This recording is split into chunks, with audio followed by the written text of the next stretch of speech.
I always have to do stuff out there. I just have it in my hand.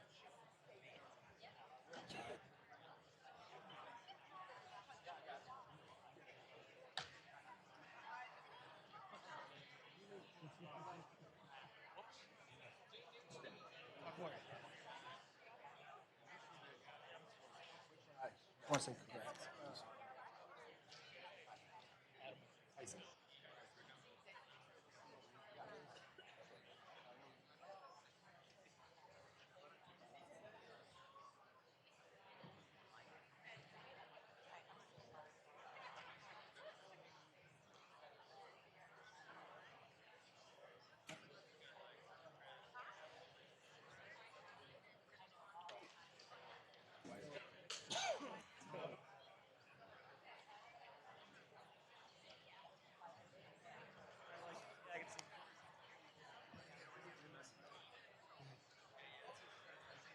Okay. Well, did you make your daughter eat something?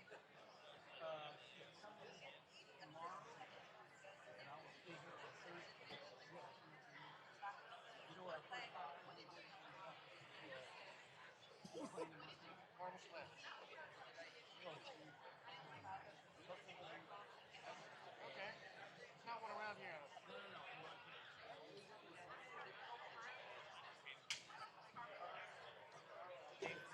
Hey, you know where I went? I went to Galveston. They have a place like surgeries. Thanks for being here.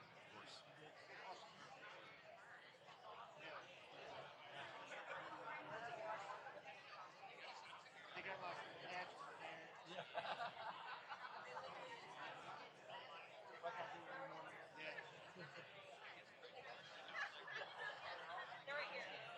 Kenzie, how are you? Hey, Johnson.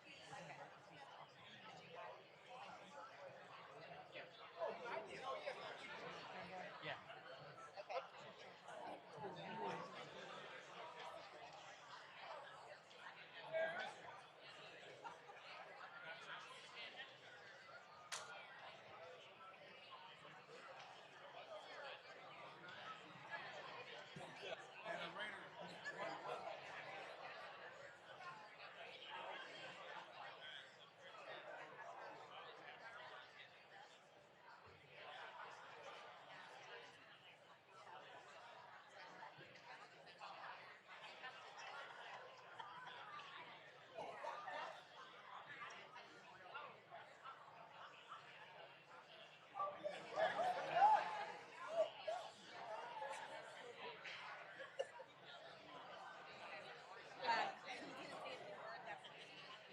From here. I told him to go this way.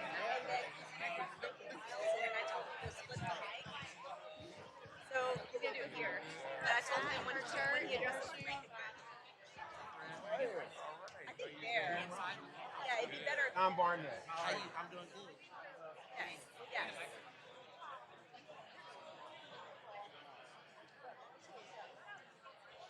Right. Hey, got that picture, you know? Oh yeah. We got a picture. No. Well, not with you. I'll get you. Yeah.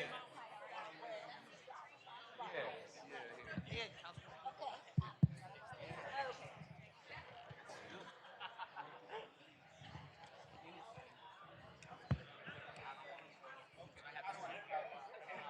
Can we just leave it right here? I'm gonna get the stand.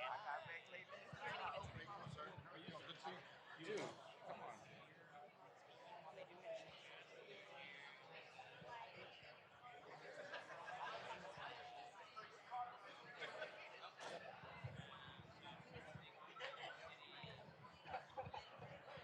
That's what we were wondering.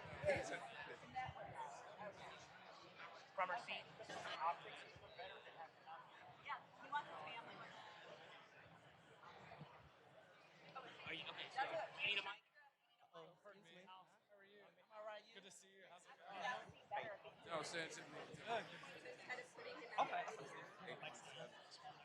Not one out here get one probably. 7, 8 to 9. 5, 8. Yeah. 8 to 9. 5, 8, 4, 8. Yeah.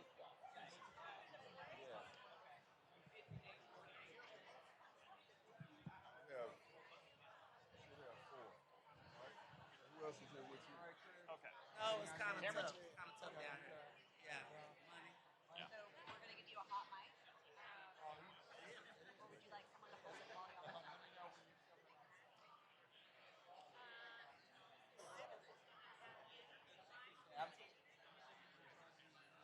We'll give him the mic. Yeah, Cameron's grabbing a mic stand, so. Whenever I'm doing. Okay. Remember that.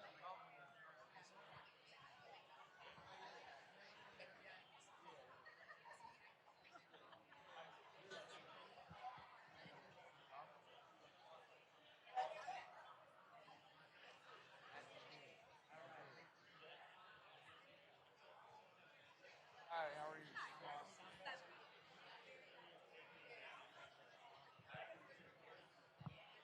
I would say maybe this height, the heading, right here.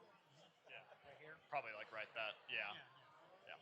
By the way, I wanted to thank you. Last time when we were doing the actual police conference, I just appreciate it.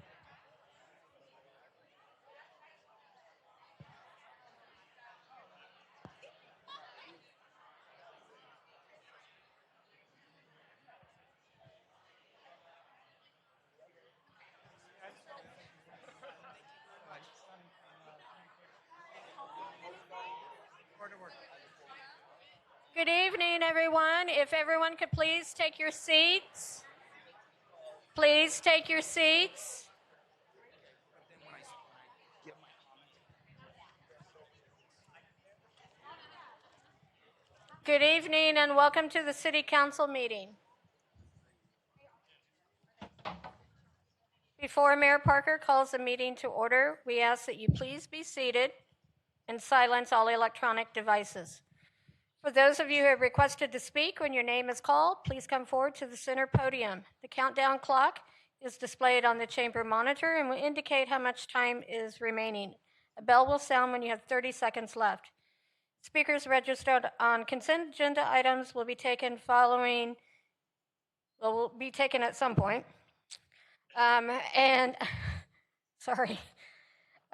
Speakers registered on non-consent items will be taken prior to action by council on those items. Speakers will be given 3 minutes to speak on all items in the blocks that they registered to speak on. Before you begin your comments, please state your name. Thank you. Thank you, Jeanette, and welcome to your Fort Worth City Council meeting. I'll call us to order.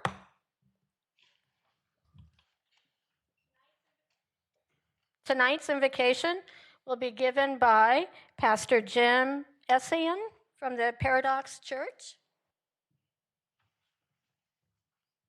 Please rise and remain standing for the invocation and for the pledges of allegiance.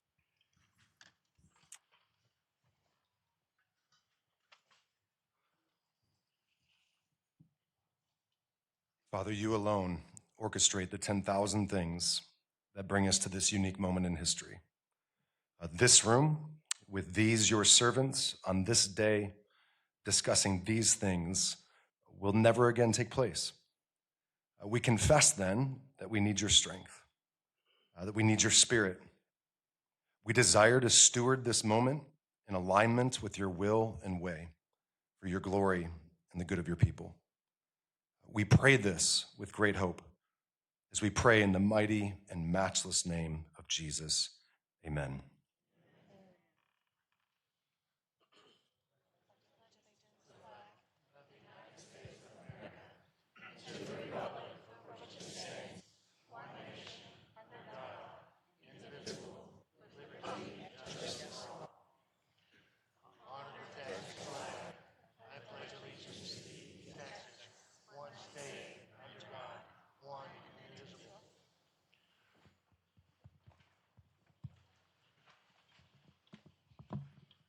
Mayor and Council, we have a request to take the appointment of Chief Garcia at the beginning of the meeting. So we will take Resolution 25-5419. And Mayor, we do have two speakers on that resolution. Our first speaker is Adrian Smith, followed by Bob Willoughby.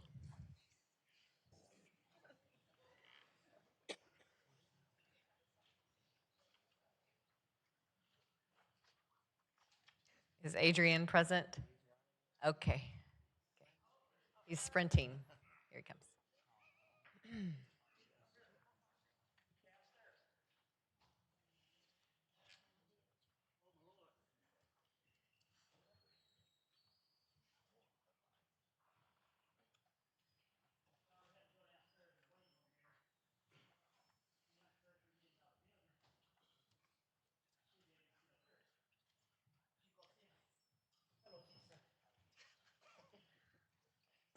Adrian Smith, I am one with the people. Chief Eddie Garcia, congratulations on your appointment as the newly selected police chief of Fort Worth. It's with my sincerest hope that your time in service as chief will bring about a better direction in policing, community building, and safety. Although your selection wasn't without controversy, we are here now and moving forward, and the vision you have for our city is more important. Fort Worth isn't Dallas, but I'm sure some of your tactics used in crime reduction can benefit us the same. Although some praise the idea of being hard on crime, please don't forget about the accountability aspect that seems lost by some who've sworn an oath to duty. Those who commit crimes for causes they deem necessary are still human. I feel when we truly empower the community in policing relationships, the criminal element will have to work even harder in accomplishing their misdeeds. Fort Worth says service with respect. True respect is when it's given. True respect when it's given, thus return allows for better cooperation. I will not question your dedication. However, you should you decide this isn't for you anymore, begin early in preparing a successor and moving the department further. Hopefully, your command staff will have your full support whenever recommendations regarding officer evaluations in accordance with the policies that govern the department. No officer, and I repeat, no officer should be retaliated against or doing what they feel is within the best interest of the department regarding conduct. Please don't give in to the bullying tactics of the Fort Worth Police Officers Association. Please be full transparent whenever situations arise that cause for public and media scrutiny. Please provide mercy. Please provide a means of mental health debriefing and evaluations when the officers under your command are part of high volatile situations. Please ensure partners with a shared mission partners, those who receive CCPD funding, give an account for exactly what they are doing in effect to impact public safety for the communities they serve in. And in closing, lastly, there's a coalition of black clergy that meet with the chief on a needed basis. They do not speak for NADI or the representatives for the collective will of the communities they serve in. If these meetings are to continue under your command, please ensure members of the community who are interested are part of them. Our next speaker is Bob Willoughby.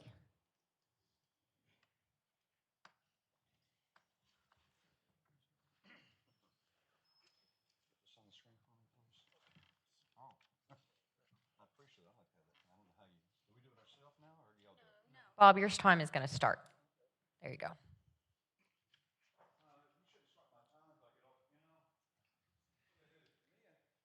I got to tell you, Maddie, I got to thank you very much. You make me and Adrian feel very special because we're the only people in the whole city of Fort Worth. If we're not in here when you call our name, you'll go on to the next person just like that. That's why Adrian had to run up here and he was out of breath. If you'd called my name first, I'd never made it up the stairs. But I appreciate it. You treat us real special, just like my time before I even get that on there, just like the guy that spoke after me. You got a problem, sir? You send someone out to speak to him. I ask you a question. You don't do that for us. Anything about Chief Garcia? Okay, you'd let's like go to back this say? one right here. Here it is. We got it on the screen now. Can we turn it around where you can see it, though? I appreciate it very. See the special treatment I get? Okay.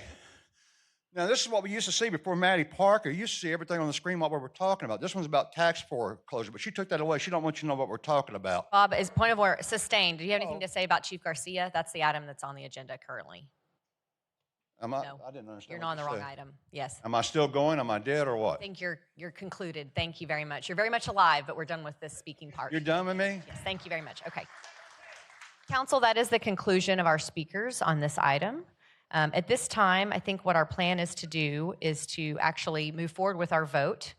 And so I entertain a motion in a second, and then I'll open up the floor to allow council members to speak. And then after that, we would actually swear in Chief Garcia.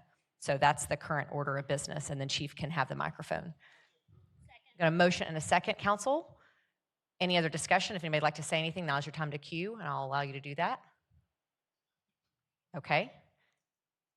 Councilmember Nettles. Councilmember Blaylock will be next. Thank you for the opportunity. Chief Garcia, we really want to take the time out to appreciate you and welcome you to the city of Fort Worth. I would tell you that Fort Worth is a city that believes in supporting our police officers. We believe in making sure they're fully funded, as well as our firefighters. It is my ask of you as the next chief of Fort Worth is to support our officers, make sure the camaraderie is built within our officers, but as well as bring accountability to the city of Fort Worth, be it whatever that may looks like. We also are a city that have been working towards an oversight committee, and you have come from cities who you worked with those, and so I look to you for your guidance and your leadership to see how that can fit here in Fort Worth. It is my goal and my thought as I represent my community is that they have an opportunity in the seat at the table. Not to help you police, not to help you chief, but to also just give you a sounding board so they can hear from the community. Thank you for coming to Fort Worth to represent and be a volunteer and a supporter of our police department. We welcome you.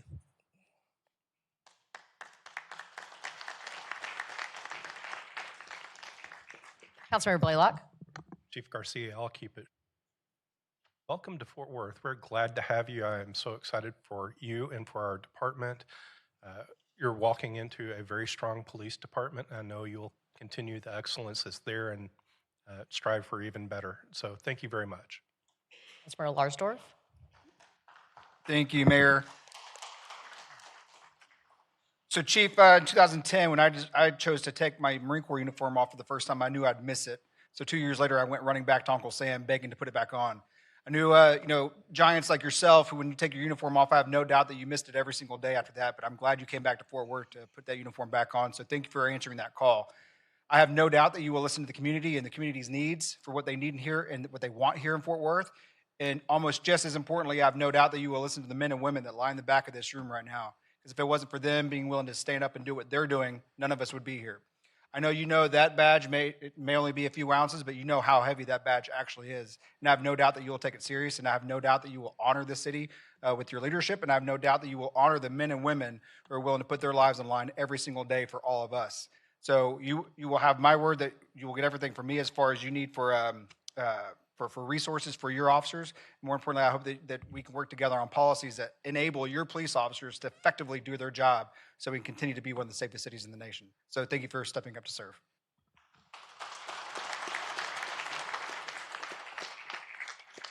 Councilmember Flores.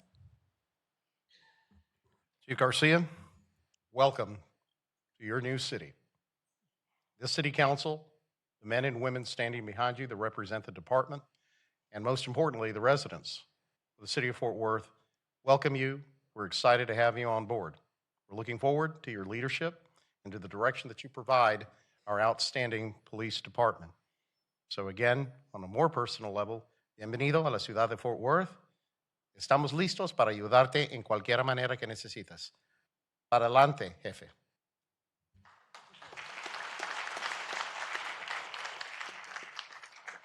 Councilmember Hill. Congratulations, Chief Garcia. We're so glad to have you in Fort Worth, and welcome to the finest police department in the nation. We're glad to have you.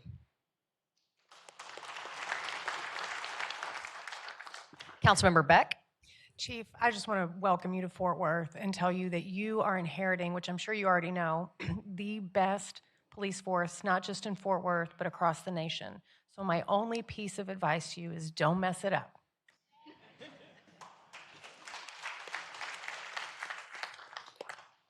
Councilmember Martinez. Chief, I'm so glad to see you here today. I just want to say that I congratulate you. We're excited to work with you. I know the community is excited, PD is excited, our city is excited, so I look forward to working closely with you to help the residents of District 11 and the city of Fort Worth.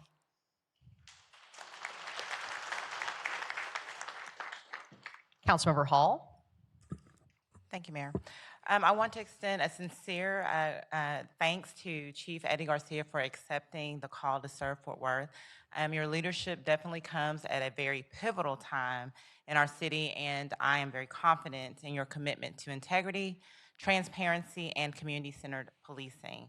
In District 6 and across our city, safety is not just a goal, it is a shared responsibility, and we believe in building trust, fostering unity, and ensuring that every resident feels protected and heard. So I want to thank you so much for stepping into this role with purpose. I look forward to working with you together to uplift our neighborhoods and strengthen the bond between law enforcement and our Fort Worth community. So welcome to Fort Worth, Chief Garcia. Thank you.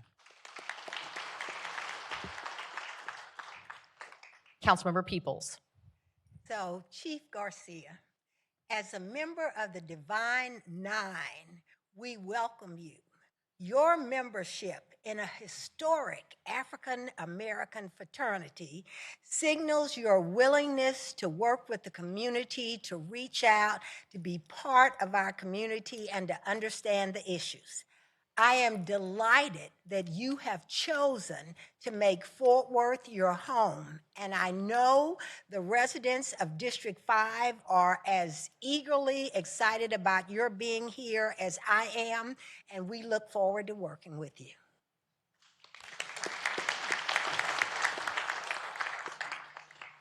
Chief, I'll keep this short and sweet. Welcome to Fort Worth and the best damn police department in the country. Glad to have you here.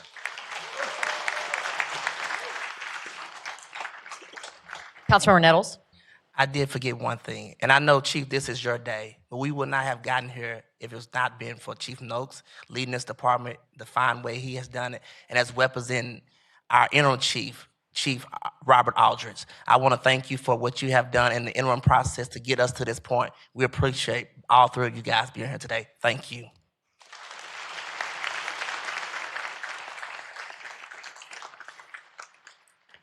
Chief Garcia, for 30 years, you've worn a badge, and we are so pleased that you want to be here in the city of Fort Worth.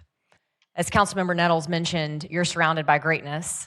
You've got right over your left shoulder, Chief Noakes, and you also have at the back of the room, Chief Robert Aldridge. This is an amazing department that you're inheriting, but we're hiring you because we know you can make it even better. To the men and women that are here this evening, that are brave enough to wear the badge, thank you for what you do on behalf of the city of Fort Worth. As your mayor, you make me incredibly proud every single day.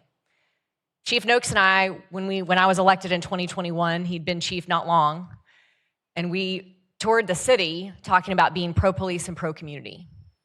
And it was obvious to me, both watching you in the city of Dallas and your respect for the city and the citizens you serve, and of course your commitment to being the best department the country knew at the time, and now to bring all of that experience and love for your officers and for community right here to the city of Fort Worth, we are incredibly lucky.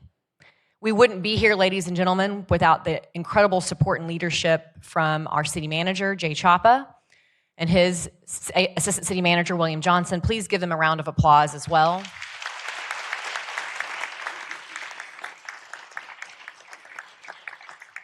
This is an incredibly exciting day on behalf of the city of Fort Worth. And Eddie, I think you feel it from this dais. We cannot wait to swear you in and get you started. God bless. Thank you very much. At this time, council, we can vote.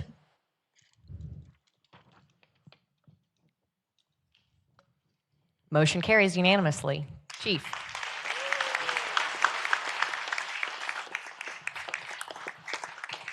At this time, I believe City Manager Jay Chapa and Jeanette will do the swearing in. Chief, if you want to bring up your family as well, that'd be welcome at this time.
Raise your right hand.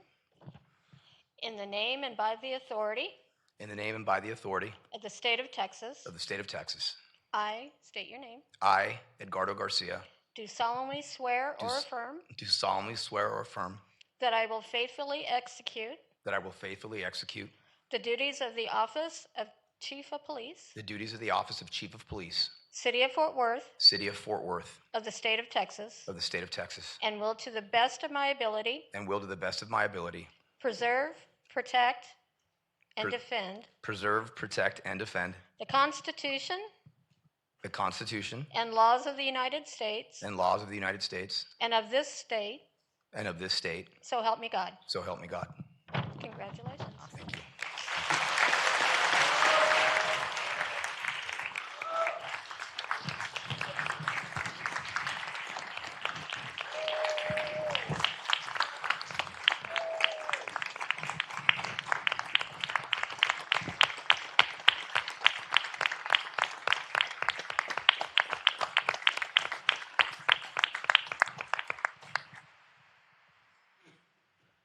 Chief, the floor is yours if you'd like to say a few things.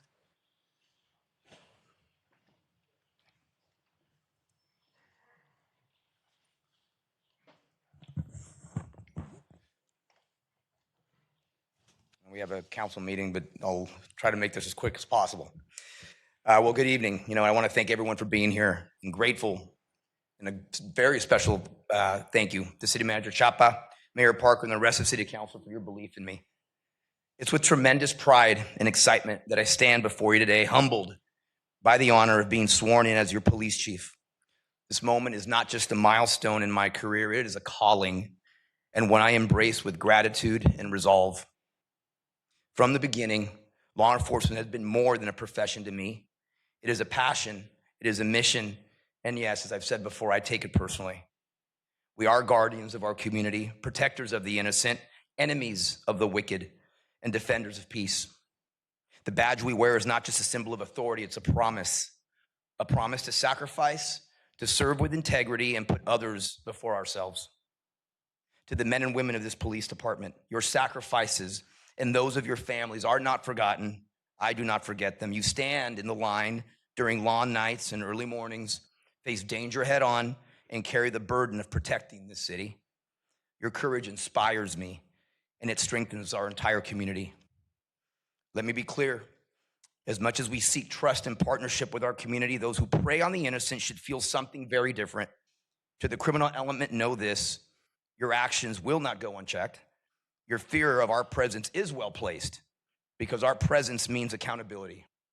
We will be visible, we will be prepared, and we will relentlessly protect this city from those who threaten its safety. At the same time, building trust with our community remains our foundation. Through transparency, respect, and consistent actions, we will show our neighbors that we are not just law enforcers, but partners. when the community knows they can trust us, and when criminals know they can't escape us, we create the safest city possible. And because of that excellence that I see in this police department, because of your professionalism, compassion, and integrity, I am confident in our ability to recruit the next generation of officers, young men and women who will want to wear this uniform because of the examples that you set every day. Excellence attracts excellence. And together we will grow stronger, more diverse, and more prepared for the future. Today is the beginning of a new chapter. Together with determination, with courage, and with unity, we will honor the past, meet the challenges of today, and build a safer tomorrow. Now, just for my family that's here, for my mom that's here, Mami, gracias por todos los sacrificios que has hecho por mí en mi vida. Eres la persona más fuerte que yo conozco.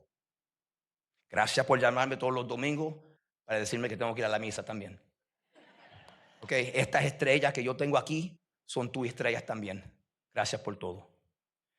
And for my kids that are here, coming from across the country except for one, my sun rises and sets with you guys. You know that? Through this time of, we'll call it hiatus. I'm not quite certain. None of you every week were asking me, what am I doing? Why am I not back in uniform? Earlier today, you asked me if it felt weird putting my uniform on.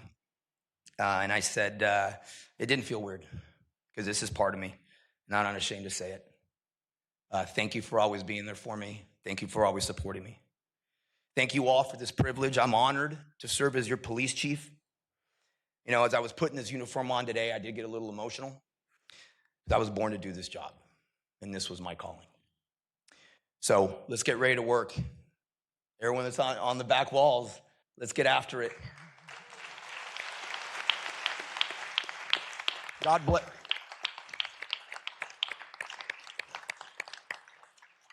Matter of fact, as soon as we're done here, actually, no, I'm just playing. We'll be ready to go. But God bless you all, and may God bless the Fort Worth Police Department. Thank you.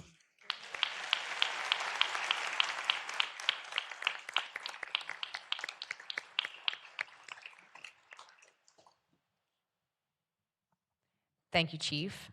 And more great celebrations to come this evening. I believe we're going to first turn to City Manager Chopper for a few quick announcements, and then we'll move to special presentations.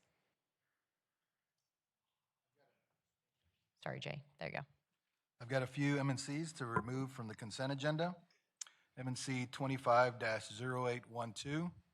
This item's being removed the consent agenda so that Councilmember Crane may recuse himself. M&C 25-0861. This is being removed so that the request of Councilmember Peoples so that she can make comments related to the item. M&C 25-0880. This item is being removed from the consent agenda so that Councilmember Crane may recuse himself. And M&C 25-0866 is being removed so that I can then continue it. Thank you, Jay. Am I correct, Jeanette? We're moving to presentations and introductions, yes? No, No? not yet. Next will be items to be continued or withdrawn by staff. Perfect. So I have M&C 25-0866. This is going to be continued to September 30th council meeting. M&C 25-0832. This is being continued to the October 21st council meeting. ZC 25-123 is being withdrawn altogether at the request of the applicant. And ZC 25-117 is a companion M&C or zoning case to the previous M&C that was moved to the 21st of October. Okay. Thank you, Jay. Now we're moving to presentations. The first is 25-5430, recognition and celebrating 25 years of Artes de la Rosa, Councilmember Flores.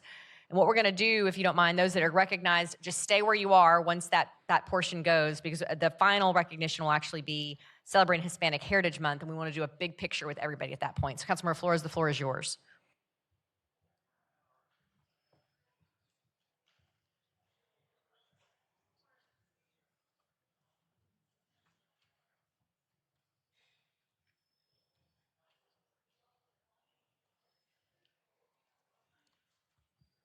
Good evening, Council, and good evening, everyone in attendance here to our meeting. It's my privilege to give a noteworthy special recognition to a group that's been around for 25 years. This group is more than just that. It's a group of friends, like-minded people who formed an organization called Artes de la Rosa. And they reside over at the historic Rose Marine Theater at 1440 North Main Street. And they continue their mission to be the only performing Latino arts and visual arts that has a home, a roof over their heads, more importantly, a soul. So I have a special recognition, and I believe that Lisa Estrada, who is the ADLR president, and Will Giron, who is the executive director, are here.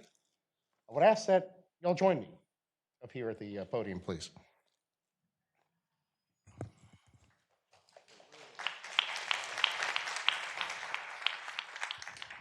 So these two people on either side of me represent a larger group that has made these continuing performing arts for Latino heritage possible.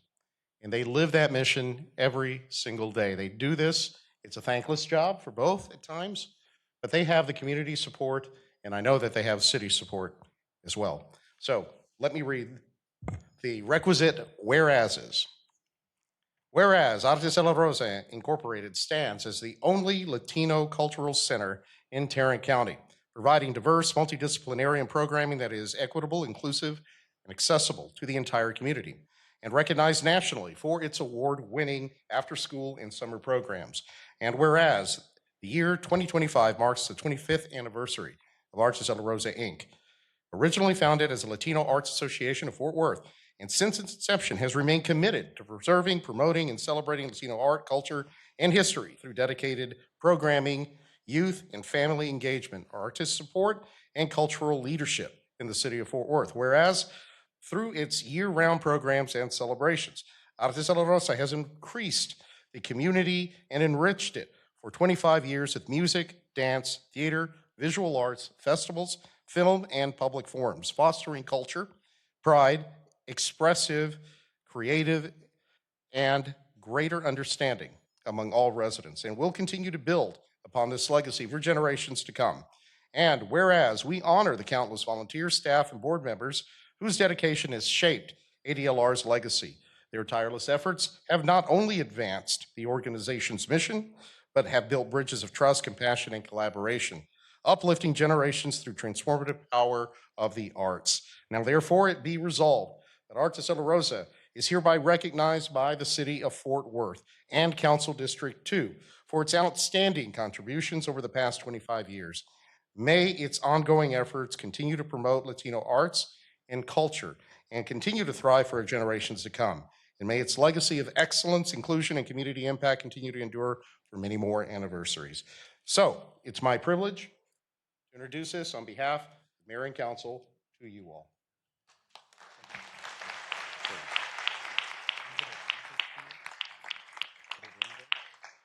And if you'd like to say any words, the microphone is yours.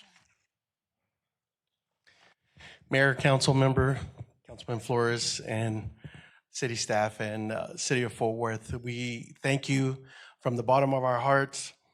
Our mission is our passion, and we educate, excite, and empower all the citizens, all of our children, our future leaders of Fort Worth and this great nation. So thank you on behalf of the Board of Directors, staff, and all the volunteers, especially the families of Fort Worth. Thank you.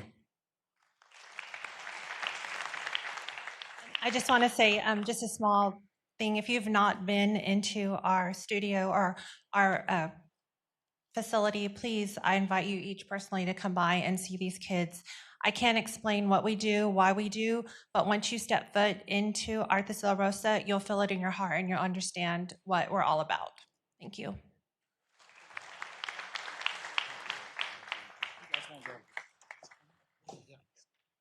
Thank you. Next up is a recognition celebrating 50 years of Ballet Folklorico Aztecas, and Councilman Martinez, the floor is yours.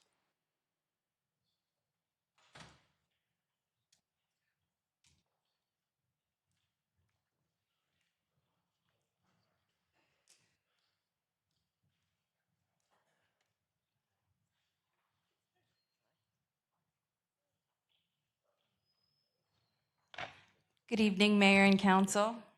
So I'm joined by Carol Alvarado, Director of Ballet Folclórico Azteca de Fort Worth.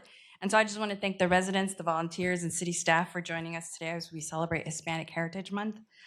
This is a time to honor the history, legacy, and countless contributions of the Hispanic community. Tonight, I have the honor of presenting Ballet Folclórico Azteca de Fort Worth with a special recognition. This organization was built on a foundation of preserving and sharing Mexican heritage for generations to come. It's also the first ballet folklorico group in Fort Worth. In fact, it has resulted in the creation of other ballet folklorico organizations by past students who went on to start their own dance companies. Before I read the recognition, I would like to give a brief overview of what ballet folklorico is for audience members who may not be familiar. Hispanic and Latino culture is very diverse, and it blends heritages from indigenous cultures, the African diaspora, and European influences. One of the most beautiful and expressive forms of this heritage can be told through the art of ballet folklorico. Mainly known for its colorful costumes, lively music, and very ornate, intricate footwork, ballet folklorico dance paints a tapestry of Mexico's diverse regions and their unique histories. It incorporates elements of classical ballet, ceremonial dances, traditional folk steps, and flamenco. Each dance tells a story, and each costume is a visual representation of a regional culture they celebrate. So I will now read this special recognition. So the City of Fort Worth special recognition presented to Ballet Folclórico Azteca de Fort Worth in recognition of 50 years of preserving Mexican heritage and tradition. Whereas Ballet Folclórico Azteca de Fort Worth was co-founded in 1975 by Angelina Morales and Felipa Carizales with the mission to preserve and promote Mexican heritage through the art of folk dance. And whereas for 50 years, Ballet Folclórico Azteca has served as a cornerstone in Fort Worth, providing a space for generations of dancers to connect with their roots and share the richness of Mexican culture with diverse audiences through powerful performances. And whereas the organization has provided countless opportunities for thousands of children, teens, adults, and seniors to learn and perform, and has been led by over 30 dedicated instructors, many of whom were once students. And whereas the group's reputation for excellence has extended far beyond Fort Worth, with acclaimed performances across the United States, Mexico, and on international stages in England, Scotland, and Hungary. And whereas the legacy of Ballet Folclórico Azteca has become a cherished family tradition with 4 generations of the Morales family involved in the organization as students, dance instructors, and managing day-to-day operations. Now, therefore, I, Councilwoman Martinez, do hereby recognize and congratulate Ballet Folclórico Azteca on its 50th anniversary for its outstanding contributions to our city and its unwavering dedication to preserving and celebrating Mexican heritage through dance and music. Congratulations. So now I'd like to introduce Ballet Folclórico Director Cara Alvarado to share a few words. Sorry, I'm short. Thank you, everyone here tonight, and offering us an opportunity to be here with everyone. Thank you to our dance families through all the years, and all our volunteers, instructors, and dancers, families that carry on just by simply supporting every year, even now bringing grandchildren to the studio.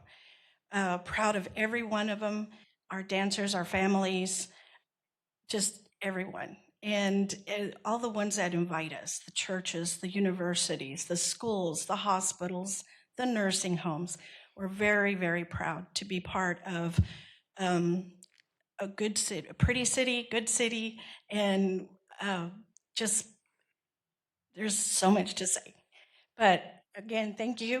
These are just a few of our dancers, but we're so proud, and we will share this with everyone, with all of our dancers, and I hope you enjoy it and enjoy our show. Hopefully you'll be able to come out and celebrate with us on November 22nd.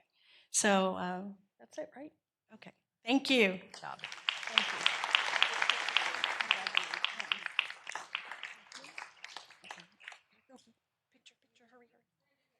Of course.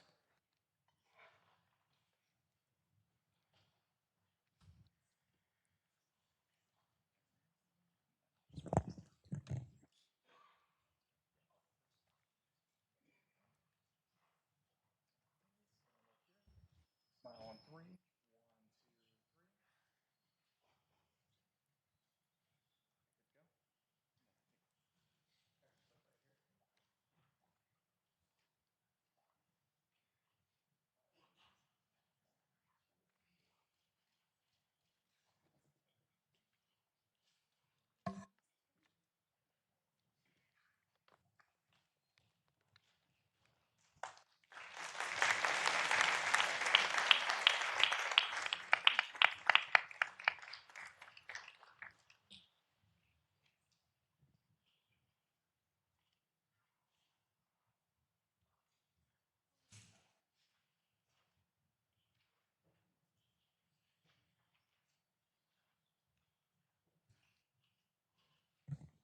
Good evening, City Council, and good evening to Fort Worth. I'm going to kick things off by reading this important recognition of Hispanic Heritage Month in the city of Fort Worth.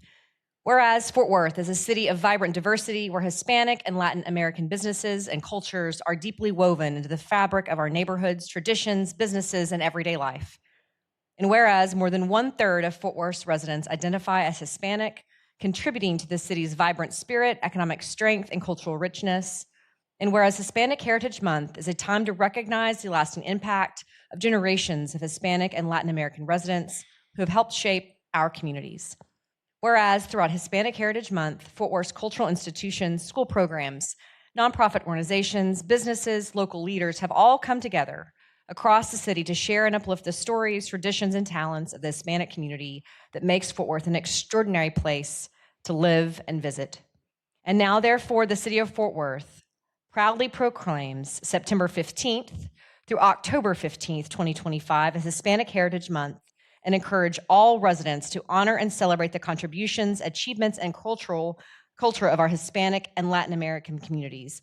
And I'd like to ask everyone that is here this evening to celebrate Hispanic Heritage Month to come this direction into the well for speeches and for pictures. Estella, does that sound good? Gather everybody here first, and we'll get to that in just a second. Yes. Everybody, come on. I'm gonna present it all at one time. Visit Forward Hispanic Advisory Committee, please come to the front. Why don't y'all go down here so everybody can see your beautiful costumes, please? Perfect.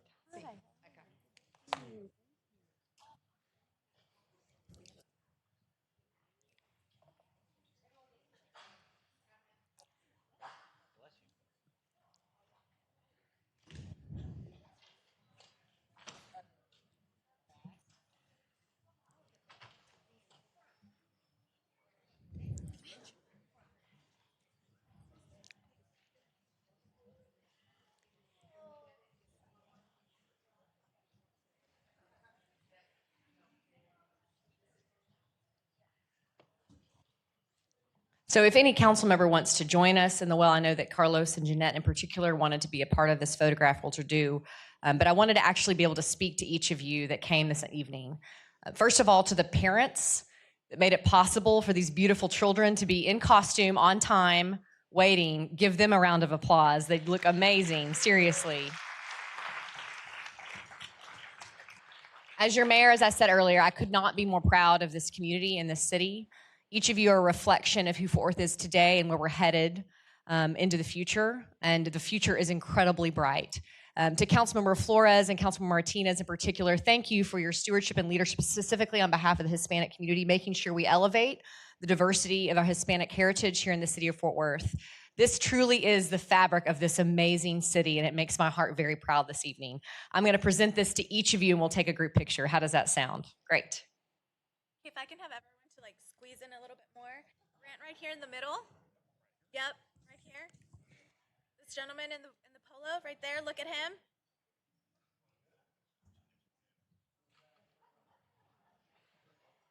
Okay, everybody ready? 1, 2, 3.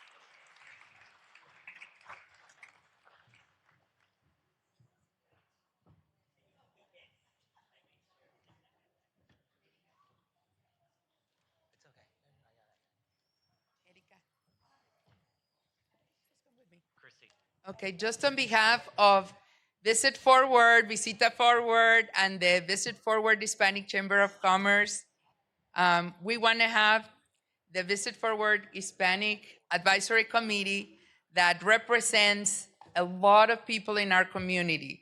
We represent from city council to business to restaurants to charros. You know, we have a lot of people in our community that are working very hard to make Fort Worth an amazing place to live, work, and have fun. And we know how to have fun. And we love Mayor Parker and City Council that in each of your districts, there's a restaurant, there's a business that is driving with Hispanic culture, and it's our heritage. But we're proud Americans that are happy to live and prosper in this city. So I just want to thank you for your support, and I just want to thank the support of the community for showing up, being here, and being happy and glad, and especially a special shout to the Mexican consul, Lucio Gonzalez Bucio, that he came all the way from Dallas to be with us just to celebrate Hispanic Heritage Month. Thank you, and this is the start of the month. So thank you again, Mayor, for this opportunity.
Our next recognition will be recognition in honor of World Alzheimer's Day by Councilmember Crane.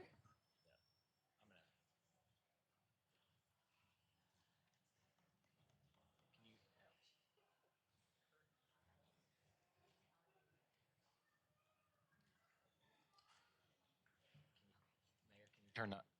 Yep, there you go. Thanks, Mayor. You're out there. Awesome. Today, it's an honor to mark World Alzheimer's Day, and Dementia Friendly Fort Worth is here. And I want to pay tribute to the resilience and courage of those living with Alzheimer's and dementia, and the families and caregivers who support them in their daily task. Gail Snyder's here, who's director. I'll come down here and give you the proclamation, but I want to introduce you from here. And Tricia Sukesh, who is a constituent, a friend of my daughter's, who several weeks ago said, I have a personal story that I'd like to share of why this is important to me. And so would you honor World Alzheimer's Day? And so I said yes. And so I want to thank you for your dedication and let you speak. Good evening, everyone. I'm Tricia Sukesh, a junior at Trinity Valley School. I want to start by sincerely thanking the City Council for this proclamation and for recognizing Dementia Friendly Fort Worth. I'm grateful not only to be acknowledged myself, but also for the recognition of Gail Snyder, whose leadership has guided this initiative, and of the many age and dementia-friendly businesses that have stepped up to make a difference in our community. This work is deeply personal to me. My grandfather is living with dementia, and I've seen the challenges it creates, not just for him, but for my whole family. Moving through everyday life becomes harder when the world around you doesn't understand the barriers you face. What should be simple, like having a meal out with family or getting a haircut, can become overwhelming, and it places an enormous strain on caregivers who are trying to carry that journey alongside their loved ones. When people face the challenges of aging, whether it's dementia, mobility issues, or simply needing more support, they often have to uproot their entire lives to move closer to family. They leave behind familiar places and people to start over in a new city when they're at their most vulnerable. We owe it to our seniors to make Fort Worth a city that understands their needs. This proclamation isn't just about celebrating what's already been done, it's a call to action. Aging is inevitable, and one day we will be the seniors walking into those businesses. The kind of community we build today is the future we will inherit tomorrow. Thank you for your time, and thank you again to the City Council for this proclamation.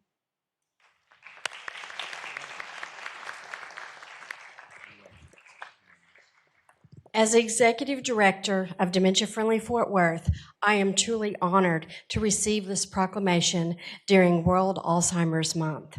Every day, our organization works to replace stigma and misunderstanding with knowledge, compassion, and hope.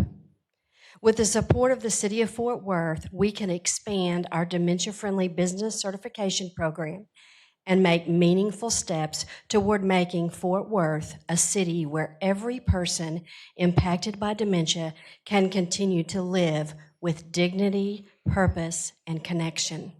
I am deeply grateful for the many community partners who share in the vision and who help make Fort Worth not only a great city to live in, but also a great city to age in. Today, I invite you to stand with us in encouraging businesses and organizations across our city to become dementia-friendly certified. Together, we can make our city a model of inclusion and care. I also want to say a special thanks to Tricia Sukesh for the work that she has done to make this possible. Young people like her is what will make this community great as it goes forward. And if you would like to learn more, I welcome you to join us at our inaugural event called Faces of Dementia on Thursday, September the 18th, from 4 to 7 at the Fort Worth Museum of Science and History. And this event is celebrating the lives and the people who are living with and impacted by dementia. Thank you, the City of Fort Worth and City Council.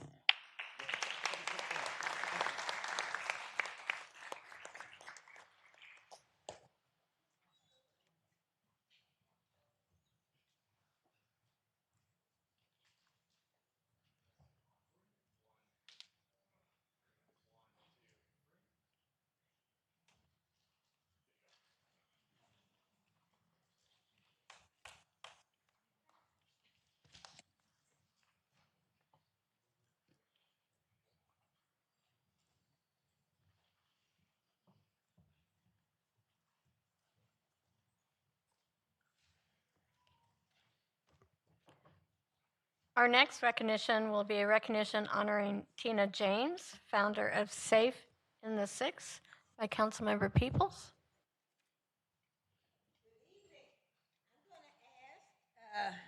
Mrs. Tina James, Tina with the 2 E's, to join me at the podium.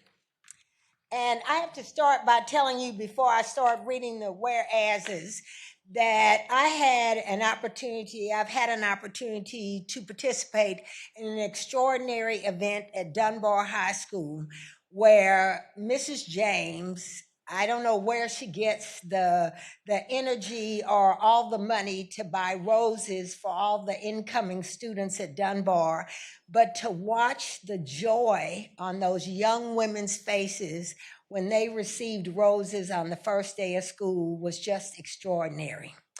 And so, whereas since 2009, Tina James, affectionately known as Mother James and Miss Stop 6, has been a tireless advocate for the Stop Six community, known for her dedication, leadership, and compassion.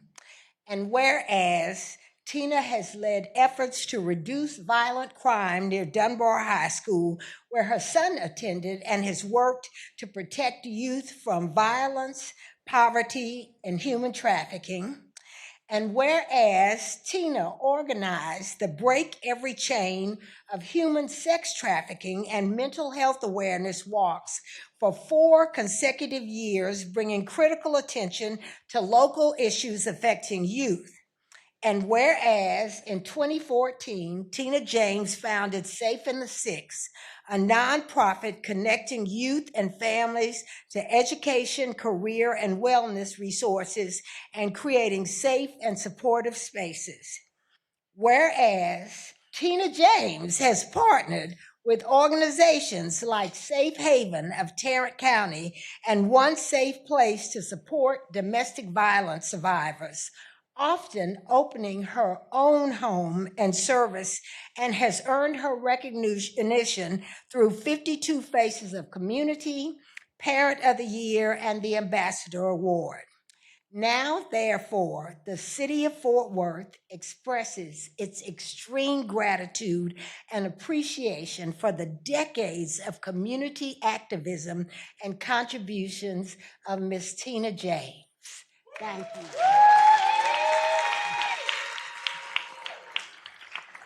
Congratulations. Would you like to say something? She's crying. Okay, don't cry. Okay. Just want to say thank you to all that have recognized and let everyone know that there's a big fight in Fort Worth, and it's not just with, it doesn't just start and or end with Tina James. It starts with all of us as community activists, mothers, fathers, supporters, mayors, councils, teachers, officers. That it takes a lot, and we want to remember the word, it takes a village, because that's what it takes to bring our communities back to a safe haven and recreate and connect families back together. That is our goal, to make sure that we put God first in everything we do and follow up with family, friends, and loved ones. Thank you. Would your family like to come up and get a picture? So there are many members on the council that have worked with Tina on initiatives, so if you'd like to come down and take a picture, you'd be welcome.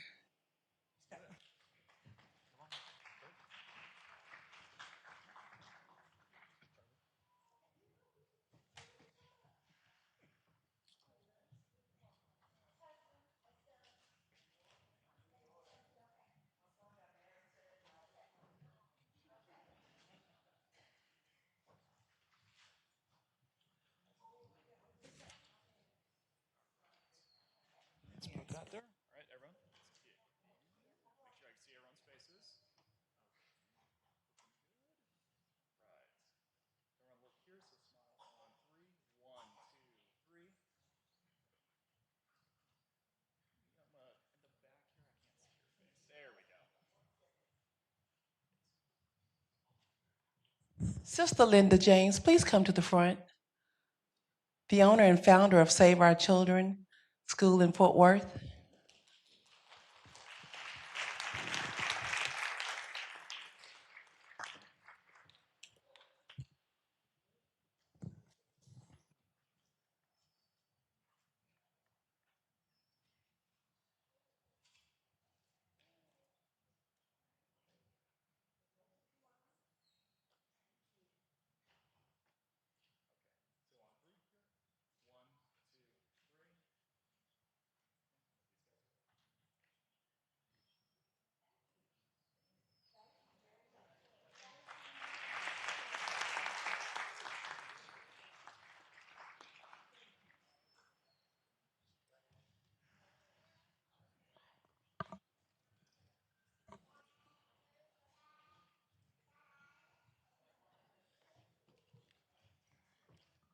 And Councilmember Peoples is going to stay there because we have another very special honorary designation. We're moving up M&C 25-0861. The floor is yours, Councilmember Peoples.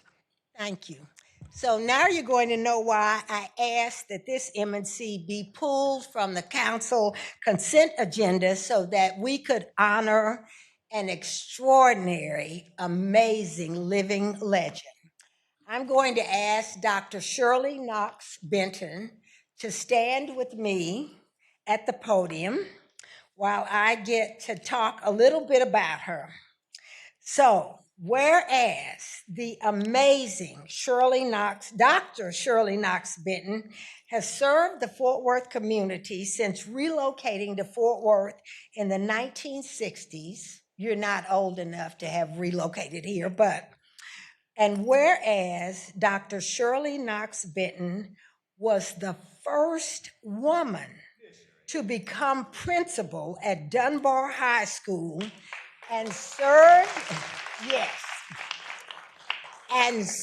that role for more than 10 years, garnering recognition from Reader's Digest as an American hero in education, being peer selected as a Texas High School Principal of the Year, earning a Gold Performance Campus designation from the Texas Education Agency, and a cash reward for the Dunbar campus of over $117,000 for raising TOS test scores.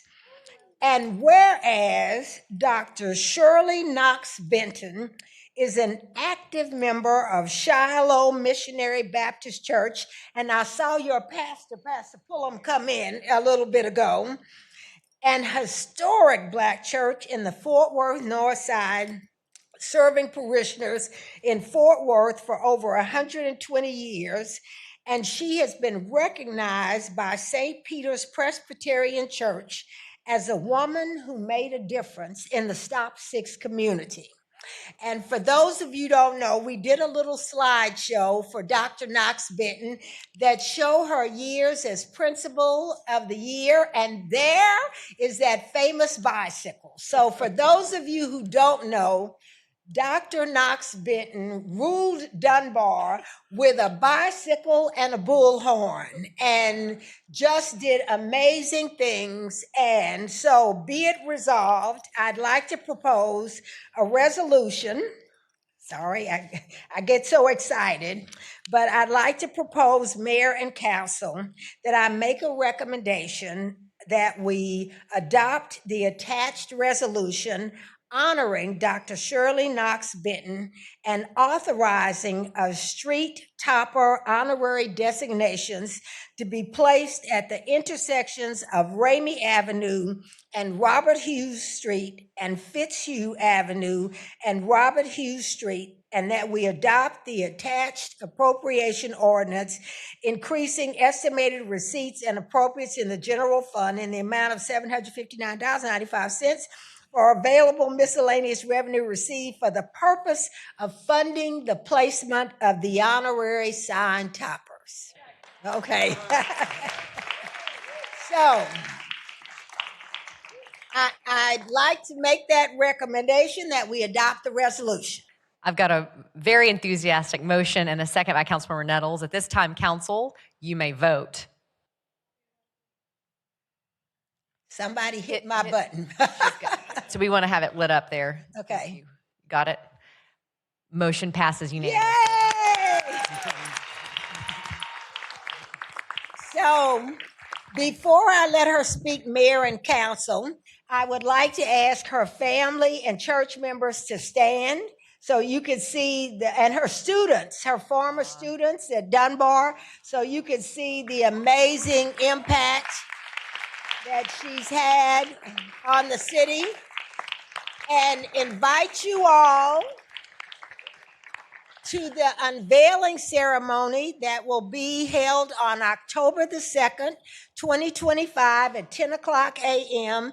at the Tarrant County College Opportunity Center, and they are thrilled and excited to honor you. All right, so Dr. Benton, I'll stand over.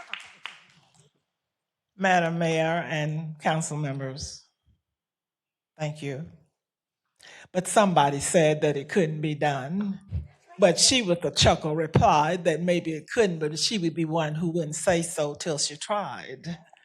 So she buckled right in with a trace of a grin on her face. If she worried, she hid it. She started to sing as she tackled the thing that they said, Shirley, it cannot be done, but you did it. Somebody scoffed, oh, Shirley, you'll never do that. At least no one ever has done it. But she took off her coat and she took off her hat. And the first thing we knew, she'd begun it. With the lift of her chin and a bit of a grin, without any doubting or quit it.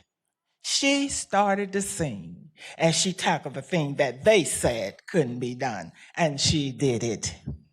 There were thousands who tell me that it couldn't be done. There were thousands who prophesy failure. There were thousands who point out to me one by one the dangers that waited to assail me, but I just took off my coat. I took off my hat. And with a trace of a grin, this is history. Somebody said it couldn't be done. But thank God Almighty that it was done, and she did it. Thank you, ladies and gentlemen.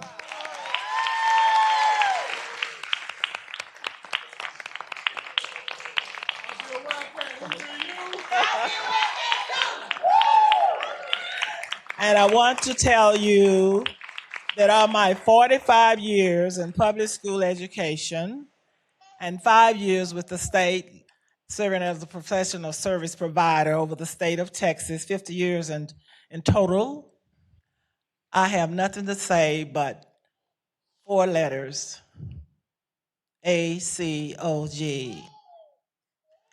It's an acronym, not a word, a child of God. And that's what did it. And thank you all so much. And thank you. And so I'm going to ask all of her friends and family to come up to the well, but Mayor, I am going to ask you and all the council to come down and take a picture because Dr. Knox Benton is truly a Fort Worth icon.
Come on, Liz.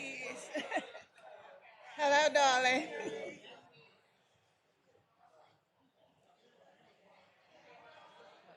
Now we're consent agenda speakers, yes?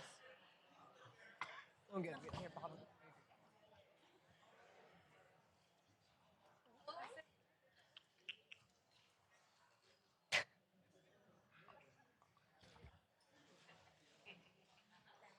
Mayor and council, I believe that actually gets us back to the consent agenda.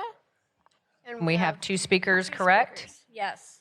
Our first speaker is Bob Willoughby, followed by Adrian Smith. Is Mr. Willoughby in the room?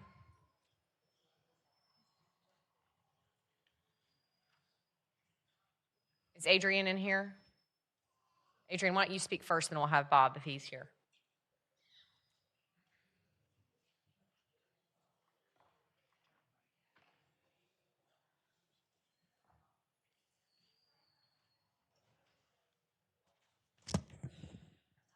So Adrian Smith, I am one with the people. The amount presented before you all tonight is just part of the consent agenda that's due to be voted on with a single vote by the mayor and council. Now, I took my time out to go through each of these items, and I tallied up the total amount. It's a hit or miss, but I feel that I'm point on with my numbers. Now, these are new contracts that are due to have renewals to them. These are revisions to contracts. It's just a lot of the taxpayer money that's due to be voted on with one single vote. But the agenda item that I'm before you speaking on is MNC 25-0883, and this speaks to the convention center mayor. And I want people to realize that the cost estimate, it says the Fort Worth Convention Center expansion phase 1 and phase 2 partial. And we know the word partial means it's not completed. However, this particular project has a cost estimate of $155,239,047.12 partial. That's for right now. We're not done with the convention center. It's going to cost us way more. They initially spent $52 million of ARPA funds. You know, when we had the COVID pandemic, they spent $52 million of that money towards the convention center. Money that could have been used to help families who were dealing with pandemic issues, you know, financial issues, possibility of losing their homes, et cetera, et cetera. $52 million went to the convention center. They took another $43 million of bond money and threw it at this project. But you all, the kicker to this all, you all, we're not finished. Remember I said partial. As designs and plans are completed, the construction contractor will provide estimates, and the construction costs will increase. There will be future MMCs before council. It's anticipated that the final project budget will be in the range of $600 million to $700 million. I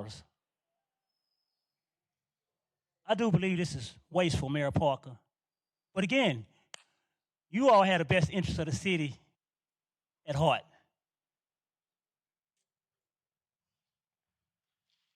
Our next speaker is Bob Willoughby. Is Mr. Willoughby here? Nope. Council, that's the conclusion of our speakers on the consent agenda. I can entertain a motion. Motion and a second. Council, please vote. Oh, sorry, Councilmember Crane. Is this the right one too? I think we are waiting. This is the consent agenda. You can vote on this. We're gonna, yeah. Yes, we pulled off the items.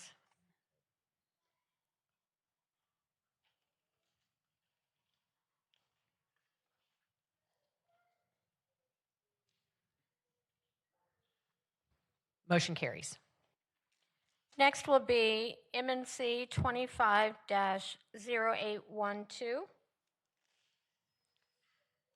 which is on page 2, and we pulled it from consent for Councilmember Crane to recuse. Repeat what you just said, Jeanette, I'm sorry. Oh, Councilmember Crane. Yes. Go ahead. 25-0812. Yes, I'll be recusing myself from this vote due to my wife's employment with Child Care Associates. Motion a second, council, please vote.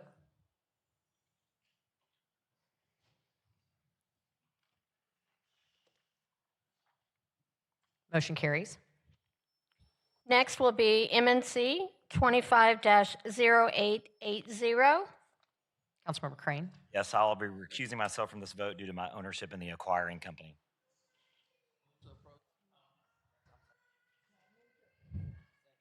Got a motion and a second, council. Any other discussion? Not, please vote.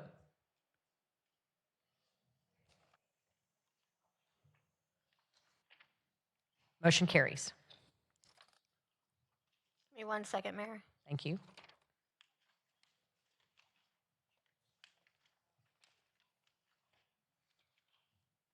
Next will be upcoming and recent events by council members. I believe Councilmember Flores, you're up first. Yes, thank you, Mayor.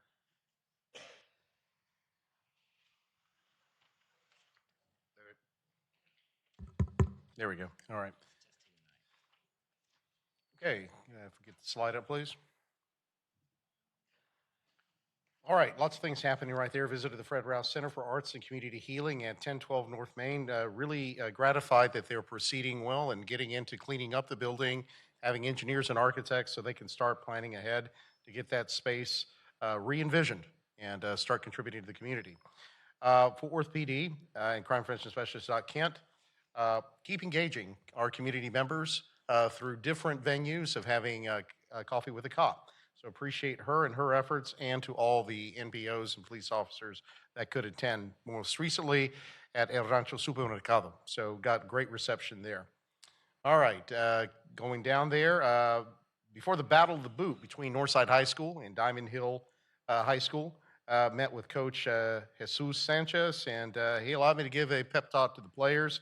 And afterwards, we had a nutritious meal provided by Heaven's Gate Restaurant. That's a really great restaurant, buffet-style restaurant in District 2. Has a compelling story. The players really resonated, with the story when I imparted that to them. So go Northside, right? Go Steers. All right, and then Principal Monica Ordaz. She found the secret sauce for Cesar Chavez Elementary School because they did a tremendous leap from D to B in school ratings. She's really connected with her educators, and here's a little known fact. That area of town is among the busiest when it comes to refugee relocation. So they have a lot of different languages spoken there. She has managed to amass a really adept staff in being able to reach those students. So kudos to her and to her, faculty and staff. All right, Northside had a cancer awareness event at Marine Park, featured the Midnighters, which are, an old school band and really, great success over the years. So I want to thanks to Bobby Maldonado, the Midnighters, Street Ministry 7, car and bike clubs, food vendors, and all the attendees that came there to support those in our community that are battling cancer. Yard Smart launched at Artes de la Rosa Cultural Center for the Arts. That was different. It's usually at the Botanic Gardens. This time they tried to launch it there. And wow, what a great attendance. A lot of people came, registered to attend, and even despite a little drizzle at the start, people kept coming. So really appreciate, our Yard Smart folks for getting together, making that happen. All right. As we know, we started, the Hispanic Heritage Month celebration with 16 de Septiembre, which is today. And we kicked it off with an annual parade in the historic stockyards this weekend to start Hispanic Heritage Month. Jay and his wife joined me on the wagon, and we went through the historic stockyards, and it is in fact the biggest parade and event draw in the entire stockyards year. So that's something impressive. All right, attended the Grito of the Independencia along with Council Member Jeanette Martinez in her district at the Gran Plaza. And also in attendance was Fort Worth ISD trustee Anael Lubanos and others, including the Consul General of Mexico, Luis Rodriguez Bucio. And he delivered the Grito. So Viva Mexico, and Javier Aguilar sang the Mexican national anthem. All right, now I just have a few announcements. All right, another Coffee with the Cop, September 17th at Portico Coffee and Cafe at 2503 Rosedale, be there. It's really great coffee if you haven't had it. And then there's another slide, I believe. Yes, a neighborhood job fair, District 2, in collaboration with the Workforce Commission, is having, our job fair on Thursday, and that's at the Northside Community Center at 1100 Northwest 18th Street. So hope to see you out there. And yes, there will be Spanish speakers, so there'll be some great job, placements out there. So I hope to see you there. And that may be the last one, but I do have something else to note. Mexico de la Sangre is it's not an organization, but it's a matinee of sorts. It celebrates Hispanic, entertainment, horsemanship, etc., rodeo prowess, and it's there at the historic Coliseum, right, Cowtown Coliseum in the Stockyards, and it's every Sunday at noon. So kudos to Casi Lopez, who launches that and keeps that going. So that's part of our Mexican heritage celebration. That's all I have. Councilmember Larsdorf. Thank you, Mayor. Slide. All right, first is the employment workshop for veterans coming up September 26th. So if you know any veterans out there looking for an amazing job, I know they're going to do a great job putting this workshop on. So thank you to everyone involved in that. Next slide. National Night Out is coming up. I know District 4 shows up and shows out for those. Usually we're only able to make it to about 15 or 16 of them, of the dozens that we have. That's coming up October 7th. So be on the lookout for more information for your local neighborhood National Night Out. Last slide. All right, and save the date for October 23rd at 6 p.m. We're going to have a town hall. Normally we like to bring tacos, but I think we might be doing barbecue at this one. So if for anything else, you just want to come out for some great barbecue, come out and join us for our town hall on October 23rd. And I believe that is it, Mayor. Thank you. Councilmember Nettles.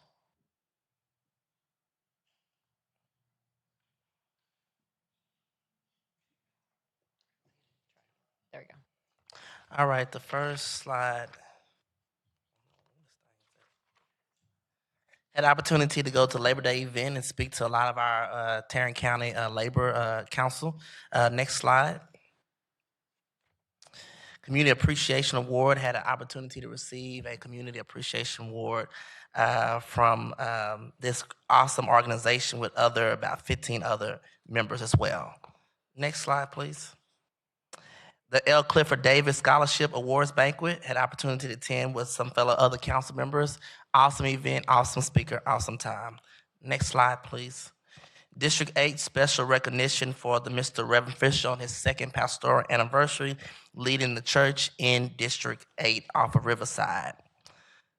Next slide. Had the opportunity to attend with fellow councilmember Elizabeth Beck at the JPS ribbon cutting. New facility, awesome work the JPS is doing in partnership. Next slide. Had the opportunity to attend the annual Dr. Oprah Lee Luncheon, where our fellow councilmember Deborah Peoples received the award. Great opportunity, great luncheon, and I was also able to give the invocation at that event. Next slide, please. Is a District 8 first annual Mother's Goose Community Reunion event at the American Legions here in District 8 in Fort Worth. Opportunity to sit on the panel to talk about how Fort Worth can participate further in our community. Next slide. Attended the Harambe Lifetime Award Luncheon, where we honored none other than Judge Mary Ellen Hicks, who was actually here earlier today. And so we appreciate all her work she has done in our community and in our court system. Next slide. On yesterday evening, we had our budget meeting at the William McDonald YMCA with Jay Chopper and other city staff. It was a great turnout, great questions, great opportunity. Next slide. Our next slide is going to be our announcement slide. We have our District 8 Town Hall that's coming up Monday, October the 6th, 2025 from 6 to 7:30 at the Union Gospel Mission Community Outreach Center. Also, we have our Fall Garden Revitalization Day on Saturday, September the 27th with Southside Community Garden and Texas Health Community from 9 a.m. to 12 noon. Also on that date, September 27th, we have a wellness fair, RUOK. at the Achievement Center, 909 East Terrell Avenue, Fort Worth, Texas.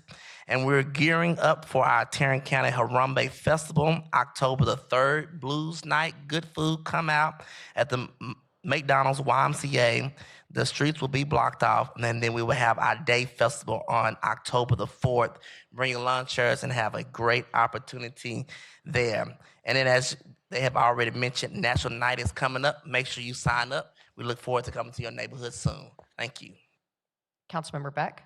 Okay, next slide, please. All right, lots of dirt turning here in District 9. On this slide, you'll see the groundbreaking for the Van Zant, which is an exciting development coming to West 7th, and then also the official ribbon cutting of the JPS Psychiatric Emergency Center, which is located right near the intersection of Hemphill and Allen. It is state-of-the-art, one of the kind. We are setting our JPS, our hospital district, is really setting the standard for the nation in what one of these facilities can look like. So a big round of applause to them.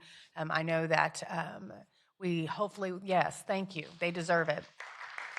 It's a big deal for our community, and hopefully with the care that folks can receive there, those of us in the city that deal with homelessness and mental health issues can help see some relief for that as well. Next slide.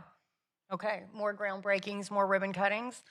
We had the West Bend residence groundbreaking. That's on University. So if you see that big giant crane coming up, know that big things are happening there. And then just a little farther down University, Kroger invested $1 million in upgrading their facility there at the corner of University and Berry. So we had the opportunity to cut that ribbon as well. Next slide. Okay, we have lots of things coming up in the district, so bear with me. Near Southside, we have the third Thursday on September 18th from 5 p.m. to 8 p.m. It'll start at Howe's Grocery and Cafe. On the 17th, we have our future Downtown Library final public meeting listening session. So if you have not already been, please do so that our library staff knows what kind of programming we can best provide you at our new, very exciting downtown library. Next slide. Okay, September 20th is a big day. If you like picking up trash or fishing, you've got two options. It's our Tarrant Regional Water District Trash Bash from 8 to 10 in the morning. And then if you feel like fishing from 9 to 12, you can head on out to Greenbrier Community Center, and they've got rods and reels for you. If you don't have any of your own, you can borrow some there for the day and learn to fish. Next slide. All right, Trinity Metro's got a lot going on. On September 20th, we've got Bus Stop Cleanup Day, and September 22nd, we've got Car Free Day. Next slide.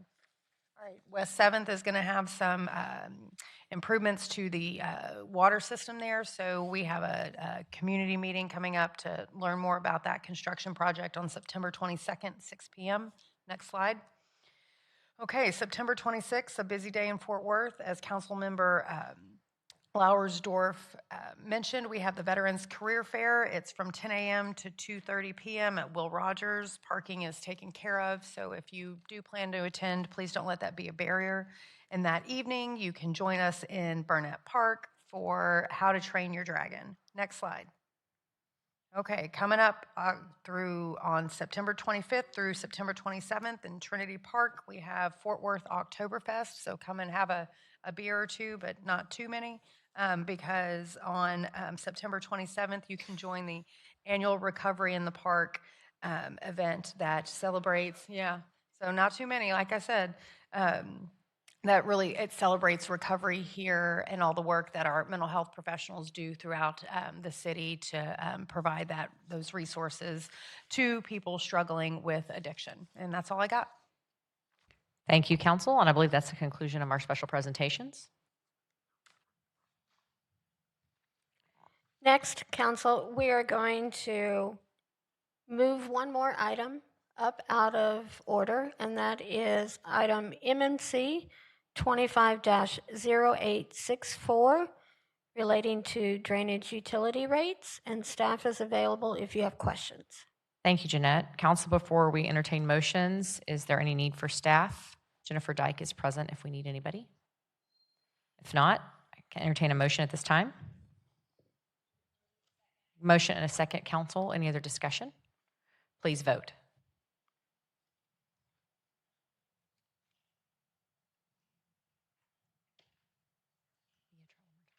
Thank you. Charlie? Charlie's absent, if you can mark that. Thank you. He was online. Okay, thank you. Motion carries.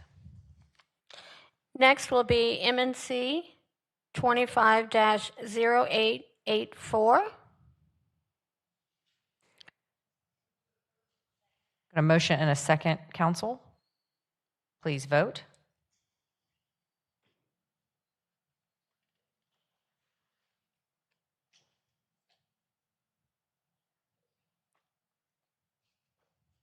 Charlie's online, but he's gone.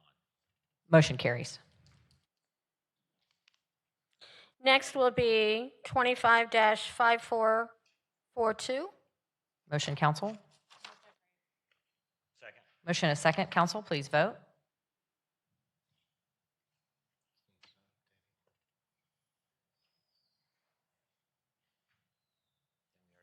Yeah, thank you.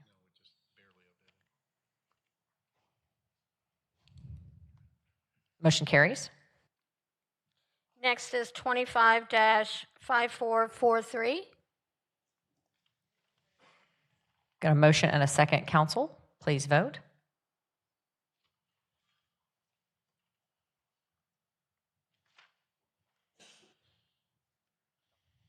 Councilmember Hall, try one more time.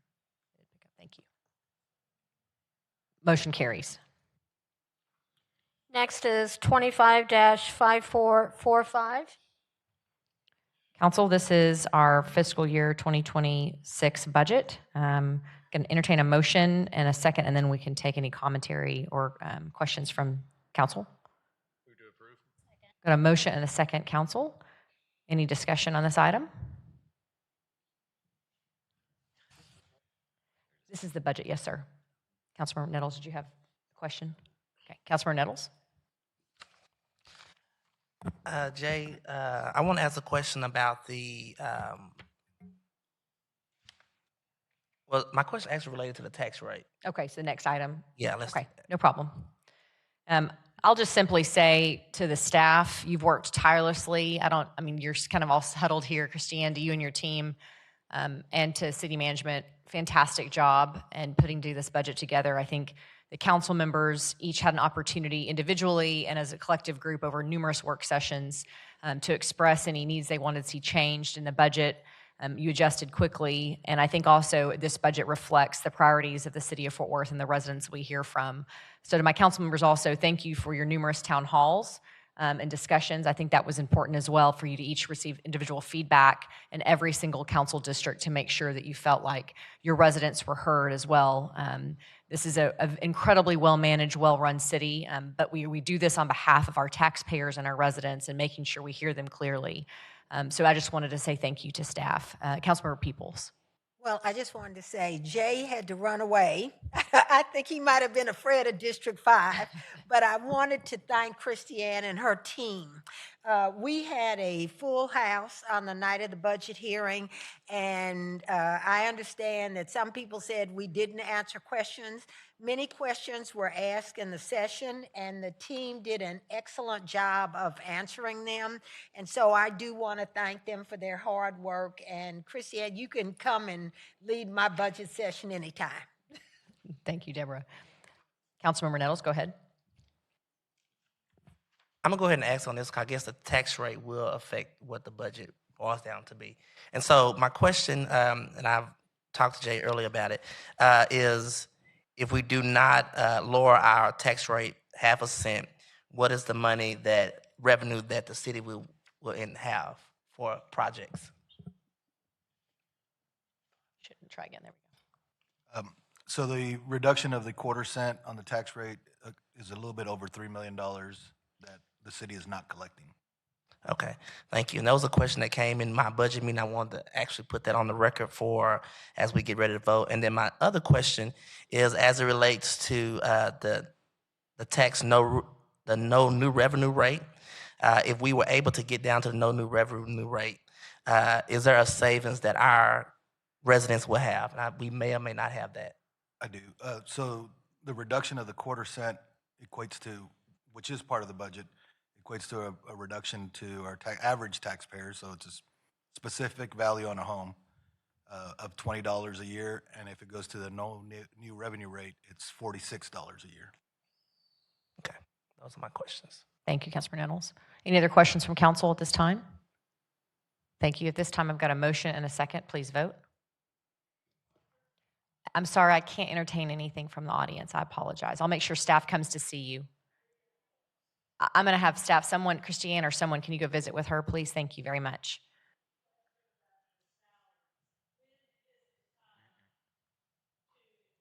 Christiane's going to come visit with you, yes, and I'm going to send one of my staff members over as well. I understand. Thank you, ma'am. We're going to have Christiane help you. I voted. Nothing's happening. Councilmember Peoples and Councilmember Hall, if you want to vote again?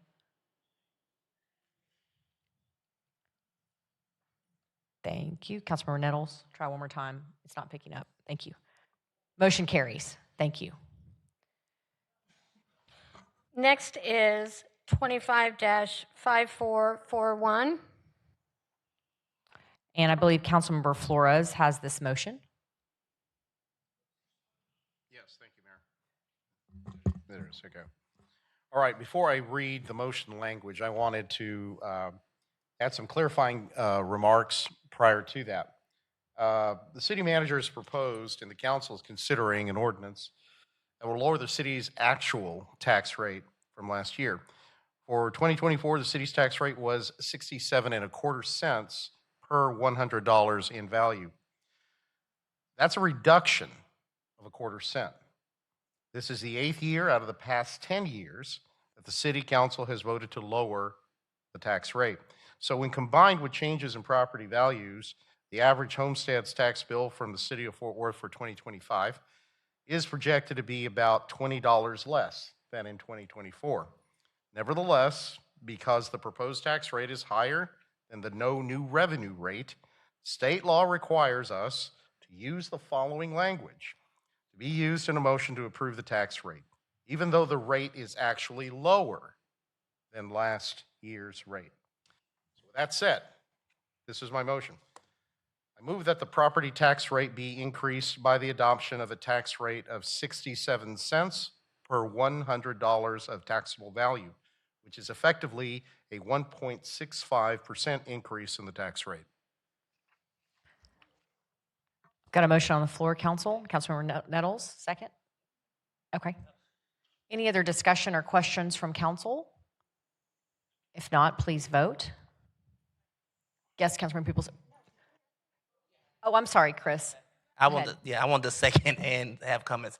Also, just wanted to take a time out to appreciate Jay in this opportunity to lower our tax rate and the continuation of what David Cook has done. Any savings that we can provide to the city of Fort Worth and our residents is always something we want to do. So I will be supporting this holistically. Thank you, Jay, again, for what you have done with the budget and the tax rate.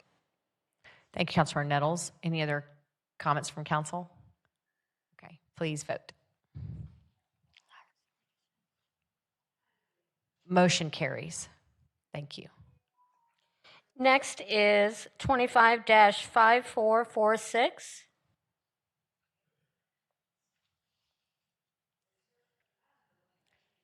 I'm sorry. I'm just going to have to, if we can have any disruption in the back, it's just really hard to focus. I apologize. If it helps, I make $29,000 a year, and I think my council members make 25. I don't know if that helps. Well, I appreciate that. Yeah. I wish it was that easy. Okay. Okay. So that gets us. Thank you very much. Yes. That gets us to 25-5446. Thank you. Okay.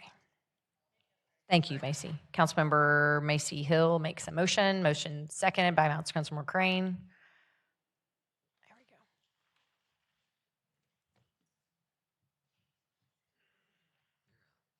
Motion carries. Next will be changes in memberships on boards and commissions, with the first one being board appointments from District 2. Thank you. Councilmember Flores. Mayor and council, we request your consideration to appoint the following board, do the following boards below with a partial term effective September 16th, 2025 and ending October 1st, 2026. First up, Janet Lane for a partial term, Building Standards Commission. Second, Orlando Fernandez, partial term, Community Development Council. The respective applications and resumes are attached, and the original copies will be maintained in the City Secretary's office. Thank you, Carlos. A motion and a second. Please vote.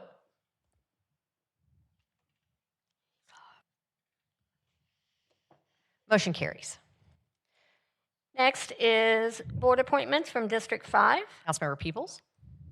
Mayor and council, I request your consideration to reappoint the following individual to the board below with a term effective September 16th, 2025 and ending October 1st, 2027 would be Jonathan Morrison, his second term on the Community Development Council.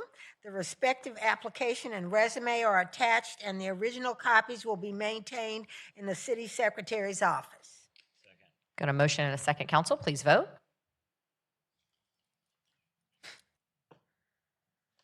Motion carries. Next will be board appointments from District 7. Councilmember Hill.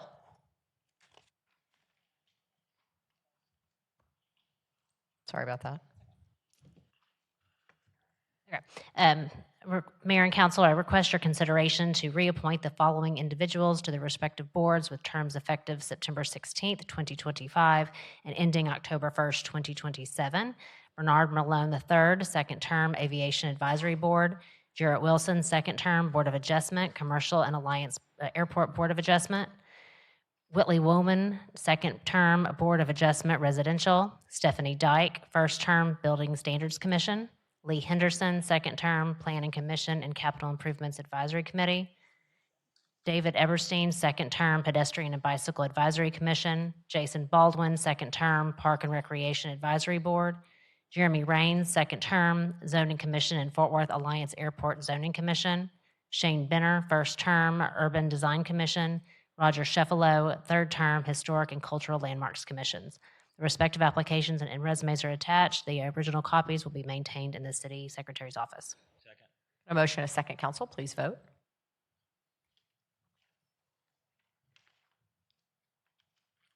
Motion carries.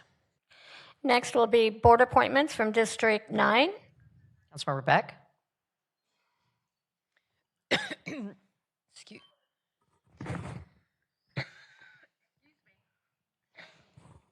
I'm sorry about that. I request your consideration to reappoint the following individuals to the board below with a term effective September 16th, 2025, ending October 1, 2027. Daniel Villegas for his third term for the Community Development Council. Richard Call, his third term, Pedestrian and Bicycle Advisory Commission. And Danny Rogers for his first full term of Zoning Commission and Fort Worth Alliance Airport Commission. Got a motion and a second, council. Please vote.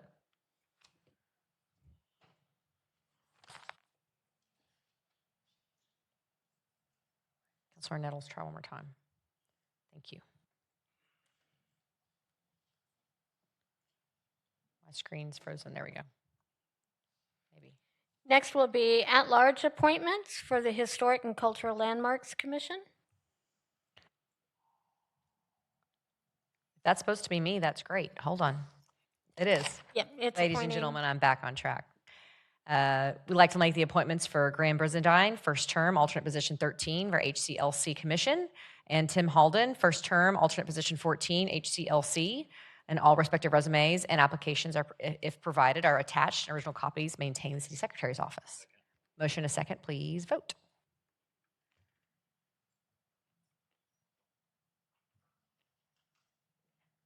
Motion carries. Next is at-large appointments for the Human Relations Commission. Thank you. The following individuals be appointed to the Human Relations Commission. Amabella Martinez, position 1, first term. O'Shea Apriti, position 5, first term. Karen Johnson, third term, position 7. Nikusha Rodriguez, first term, position 9. Motion a second. Please vote.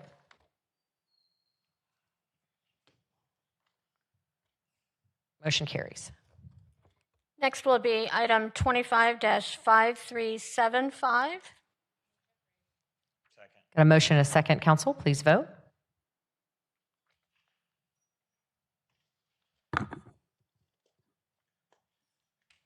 Motion carries. Next is item 25-5418. Councilmember Beck, did you have, it's just on. Okay, let me fix it. Thank you. We've got a motion and a second. Please vote.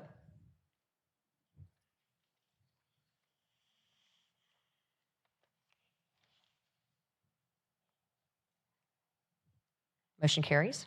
Next is 25-5376. Got a motion and a second. Please vote.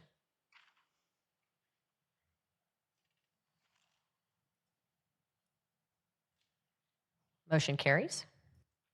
Next is 25-5417. I can entertain a motion, council. A motion and a second. I just want to recognize Joel McElhaney in Parks Department. Council members, you'll see more of this from the school district when they actually approve this resolution on their end. But this is an interlocal cooperation agreement between the city of Fort Worth and Fort Worth ISD for joint use agreements for all school district parks to be a part of our effort toward 10-minute walk to the park. So more to come on that, but it took a significant amount of effort on behalf of the Parks Department. I just wanted to recognize them. Joel, thank you very, very much for all your hard work. We appreciate you.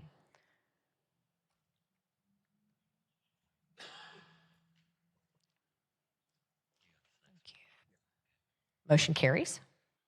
Next is 25-5377. Motion and a second. Council, please vote.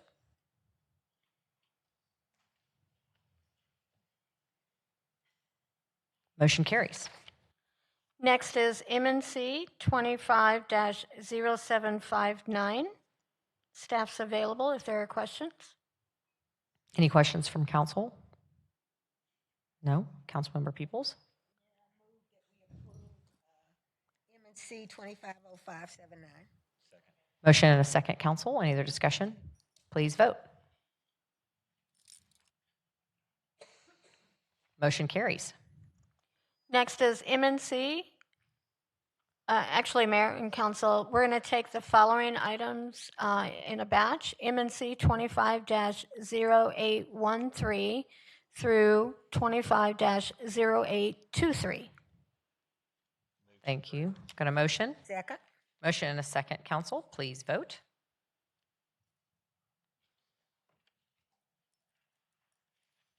Motion carries. Next is 25-5429.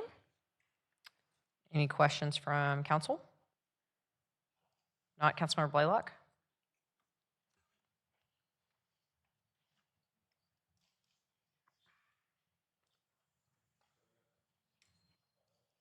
I don't know. It says green. Try again. There we go. So I'd like to move to close the public hearing and act on the MNC. Second. Motion and a second, council. Please vote. Motion carries. As a reminder, MNC 250832 was continued to October 21st. That gets us to the zoning cases. The first one being ZC-25-078. Councilmember Hall, we have a few speakers on this item. The first is Adrienne Smith, followed by Kenneth Fambro. So this particular zoning case has been continued for numerous meetings. I see that the denial is still in place, so I would think that we're going to go forward with denying altogether. I would say deny with prejudice. I'm sure this is something that the community that's adjacent to it, this particular proposal, this particular project proposal, are not wanting. For the zoning commission to come to their decision, it would have taken the collective voices of people of the community speaking in opposition to it. Now, myself and Dr. Hall, while we were on the campaign trail, we had an opportunity to sit with the community that's adjacent to this, for campaign purposes, to talk to them as to why, we should be considered for their candidate of choice. And with that being said, Dr. Hall, hopefully what was shared and discussed in that room is still here in your heart. Know that no one to the left or to the right of you, put you in that seat. It's the people of District 6 who had faith in you to do what you said you're going to do on the campaign trail. And again, to yourself and Ms. Peoples, I said grace is given because you all are newly elected. Hopefully going forward, as you all take part in this, continue to take part in the decision-making that encompasses this place, that you all will find a separation and help us to get back to a place where it's just not a top-down council. So hopefully we can deny with prejudice into the developer. The community doesn't want what you are proposing, so how about you just come up with something else better? I know that Fort Worth is becoming a city of apartments. We no longer have an identity. We do no longer have space for new housing development. It is truly becoming a place of apartments. So we might as well just call Fort Apartment Worth, because that's what we're becoming. Again, Dr. Hall, the denial is here. Don't know what the discussion has been over the last couple of months, but hopefully a denial with prejudice will table this, put the final nail in the coffin for this, and have the developer come back and try something else. Thank you. Thank you. Our next speaker is Kenneth Fambro, followed by Savannah Curian.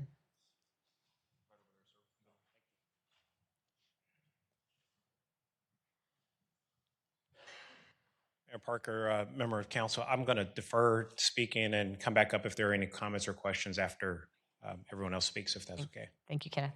Our next speaker is Savannah Curian. You have to come to this one, sorry. How bad was it? You can correct me. It's Kieran. Okay, very well. W is silent, yeah. I am Savannah Kieran, a board member of the Tivolo Park HOA, speaking on behalf of all homeowners directly impacted by the proposed enclave apartment development in our neighborhood. Upon learning of this case, our community was vehemently opposed to any proposal of more multifamily dwellings, as we already support several concepts. This stemmed from years of broken trust with our master developer, ongoing maintenance and management issues, and tenant disregard for our private HOA-owned amenities. Frustrated, we organized to express our concerns to the Zoning Commission and built a coalition with surrounding communities to oppose the project. When the applicants first initiated a dialogue with us, we expected the typical sales pitch. Gratefully, we were instead met by high caliber, high integrity individuals who genuinely listened and sought a win-win-win solution. Months of good faith negotiations have led to their proposal of a city park to our north, alleviating our primary concern of non-members trespassing our private HOA amenities. Lacking sufficient time today to lay out all the reasons why we support this, I will simply give a few examples of how we benefit from a new park. It will be more appealing and more convenient for residents than our private facilities. It fulfills Tivolo Park's obligation to host a city park without needing to sacrifice our HOA-owned land, and it serves to preserve the character of our single-family home community. Upon our signaling of openness to this compromise, Integrated and Provident invested countless hours researching viability, collaborating with city departments, and working diligently to make this park a reality. Since this compromise came online, I have not received a single point of opposition from the homeowners I represent. As one of the first zoning cases coming before you that is impacted by SB 840, we are fully aware that the applicants are no longer obligated to offer concessions in order to achieve their goals. We would like to commend and extend our gratitude to the leaders of both Integrated and Provident for honoring their commitments that they made to our homeowners despite the new laws giving them an easy out. The fact that they have remained true to their word anyway and have put in the work to achieve the objective of the park is demonstrable evidence of genuine integrity and goodwill. Working together has allowed a dynamic of mutual respect and even friendship to develop, and our HOA is now looking forward to having Integrated partner with us to elevate Tavolo Park to its full potential. In closing, we humbly ask that the City Council honor the months of negotiations from which a mutually beneficial solution has come into fruition, and we ask that you approve this zoning case, which is a change. We are excited to pursue next steps in realizing the city park. Thank you, Savannah. Sure. Our next speaker is Gregory Burdick. Okay, thank you. Councilmember Hall, I believe that's the conclusion of our speakers. Am I able to ask questions of the? Okay, great. I was wondering, we took the opportunity to meet, I think, late July on this case, and just to kind of give some context, this case predates me. It was continued or kicked to me as the reference that was shared with me.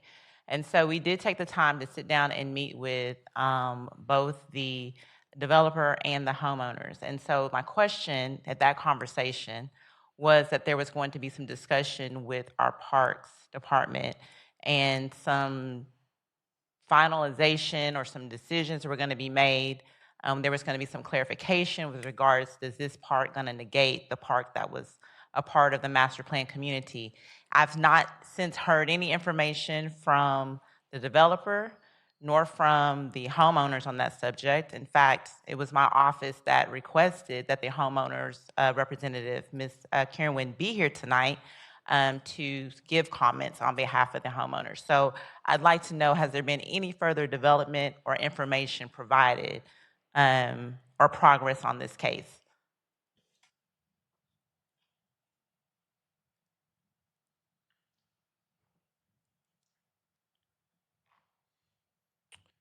Yes, we have faithfully tried to work with parks, and we're in the process. I think we have a letter of intent that's close to being executed. We're negotiating one final point between Provident, the overall landowner, and parks. I believe he was here, but I think Joel had to leave. But yes, that is. There he is. Joel, and I don't know if Joel's able to speak, and he can probably give you a better update, just where we are with the parks as well.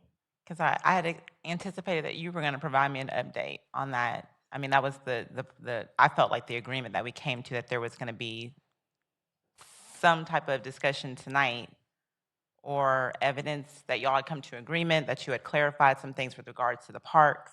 Well, Whether there going to be one park, is there going to be two parks, things of that nature. We've had multiple conversations. I think Joel will be able to give you an update on where we are, and Okay. I would hope his word is probably better than hearing it from me. Okay. Good evening, Mayor, Council. Joel McElhaney, Assistant Director of Park and Recreation Department. We have made an offer, original offer to the property owner of 6 acres to the west of this subject property. And we're in negotiation, fairly close on that, negotiation on the terms of that acquisition. We see that being a 6-acre park that could provide a dog park to the area of South Fort Worth, as well as a playground and some other amenities there. Within that master planned area, there are park dedication requirements for the homes that were already built, the single family and multifamily residences. Those properties are still subject to become city parkland once that area is built out and the property is deeded over to the city. So this acquisition doesn't change that requirement. What we've done so far is, at the preliminary plat stage for that master plan development, we established the properties that were to be dedicated to the city, and then a fee in lieu that we would hold that fee as a bond, if you will. So we collect that fee as homes are built, final plats were submitted. We hold that fee and we'll refund that fee once the property is dedicated to the city. So right now we hold that bond, but acquisition of the 6 acres does not change that future dedication of those properties. Okay, thank you. And Ms. Kirwan, is Tavolo aware of this? That the park will still be a park in the middle of your community, contiguous to your amenity center? That was one of the conversations that we had at length, and that was going to be clarified, and you were going to bring that information forward tonight to clarify that the homeowners were aware and that they were okay with that. Were you able to Just to secure make that? sure I understand what you're asking, are we okay with the city maintaining control over the land that's right there by the amenity center in addition to the 6-acre park? Yes, and that there will be a park in the center of the community as well. Your predecessor, Dr. Jared Williams, made commitments that would remain green space.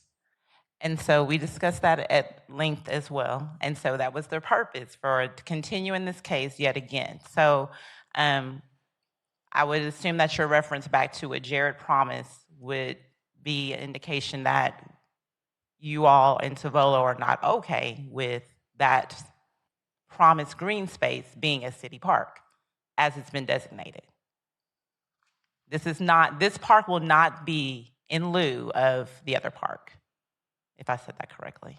No, I think I understand. And that was the purpose. So I just want to make sure, because that was the whole purpose of coming back tonight, having this public comment opportunity, so that we could be clarifying what's going to happen or what you expect from the developer and what you expect from the city of Fort Worth. Correct. We are fine with the city of Fort Worth continuing to own the land. If you're talking about the central land that's right by our private amenities, And from developing the a park. position that it is going to remain a green space area. This whole thing started because we rejected the city park that was supposed to go in the center. And so now the city park moved 3 times, but our homeowners are not comfortable putting a city park right next to our private amenities, as it's very, very difficult for anybody that would traverse there to delineate between what is private property that they cannot go on. I understand. All right, I just wanted to clarify that what the promises, or I guess what our agreements were in the conversation, that exploration had actually taken place, and that those tasks had been completed, and that you were able to bring that information back. So that's fine. Without that information, that's fine. I appreciate it. Okay, well, it's kind of beyond my pay grade to speak for Providence, who was originally in the negotiations with the city. We understand. Thank you. I think we're good understand. with Dr. Hall. Got it. Thank you very much. Thank you. So I do want to also just go on the record that I kind of investigate this ad nauseum, and I wanted to make sure that I was hearing the voice of Tavolo. I want to also mention that this area is very stressed with regards to infrastructure. When we took our tour of District 6, it is one of the top 5 places that I took you, Mayor, so that you could see the limited infrastructure that we have, the difficulty of entering and exiting the neighborhood, and also just the dense multifamily development that we already have that continues to proliferate that area. So that said, while I am very appreciative of Tavolo being here tonight representing, and I'm appreciative of the negotiations that still seem to yet be happening, I think there's a greater impact to the District 6 community and the other homeowners and neighborhoods that surround that area. And for that reason, I'm making a recommendation to deny case number ZC 25078. Got a motion, a second, council. Please vote.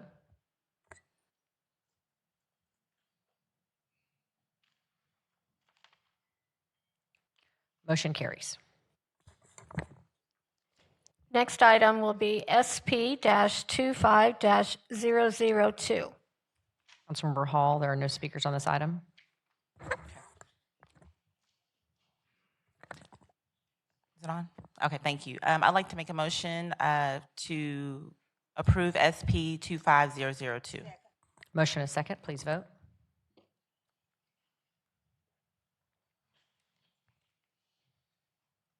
Motion carries. Next will be ZC-25-047. Councilwoman Nettles, we have one speaker on this item, Cooper Conger. Is Cooper here? Hi, Cooper.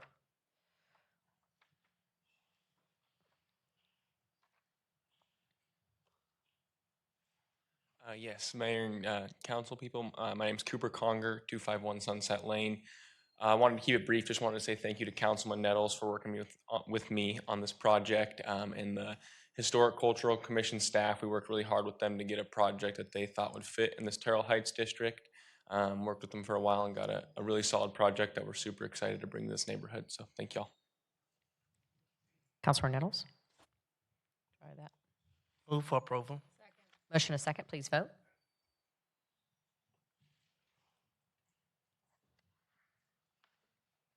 Motion carries. Next is ZC-25-053. This was continued October 21st, correct?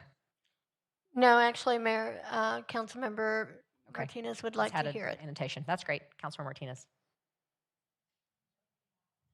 We have one speaker, I don't have that. I'm sorry. Letitia Wilborn. Thank you.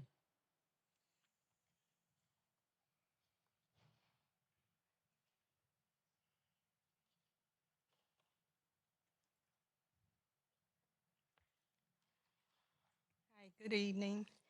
Letitia Wilborn. I'm speaking on behalf of Echo Heights Neighborhood Association, Echo Heights Top 6 Environmental Coalition, and Fort Worth Environmental Coalition of Communities.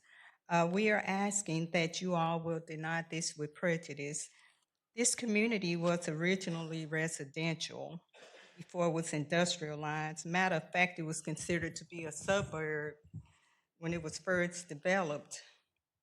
I have permission from Chris Jones, Vice President of Echo Heights Neighborhood Association. Chris said that a vote was taken and the community opposes the rezoning, and they asked that you all deny this, and more specifically, deny it with prejudice. This kiln is located directly across the street from a gas well and within a few feet from homes. If something was to go wrong, it could cause a catastrophic explosion, a fire, release chemicals, and more. It could be injuries or deaths associated with something going wrong. This kiln also sits right off the service road of 287. Not only is the community affected by what's going on with this kiln, but people passing by going on their daily lives on 287, 20, and 820 are also affected. We're concerned about chemicals such as carbon monoxide, sulfur dioxide, hydrogen sulfide, toxic metals, and all types of chemicals. The lives lost in Echo Heights due to environmental has included unborn babies who never lived to be named. This is not just one family, this is multiple families. We have some of the lowest life expectancies, and I know y'all hear me say this over and over, but children, babies, born and unborn, pets are also affected. It's interesting that Texas have laws to protect unborn babies from abortion, but they do not protect unborn babies from chemicals and environmental hazards. And Echo Heights is directly affected. This kiln is also within 2 to 3 miles of Arlington Lake, which also suffers from the pollution. This is actually about health, life, illness, suffering, and death.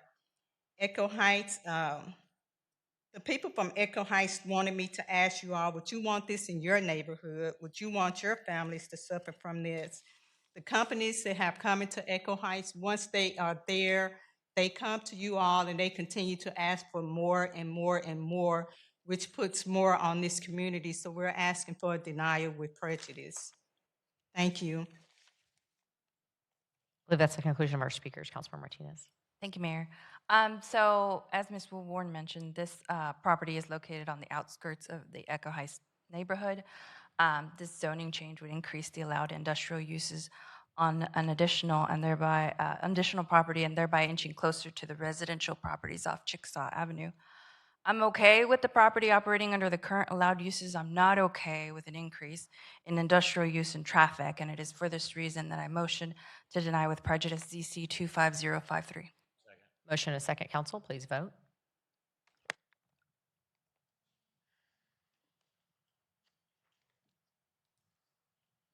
Motion carries. Next is ZC-25-093. Councilmember Martinez, we have two speakers on this item, Colby Adams, followed by Landon Geary. I believe only if there is Yep, that's correct, opposition. so Yes. you're good. So thank you, Mayor. So I just want to say thank you to Colby Adams for reaching out to the Rosemont Neighborhood Association and addressing any and all their concerns. I was happy to hear that they are supportive of this zoning change, and I therefore move to approve ZC 25093. Motion and a second, council, please vote.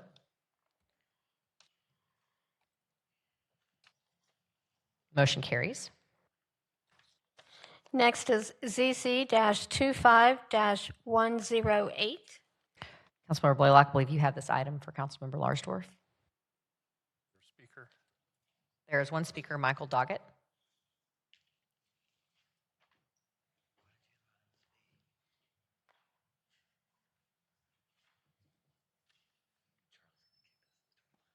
Good evening, Michael Doggett with Animus Civil Engineering.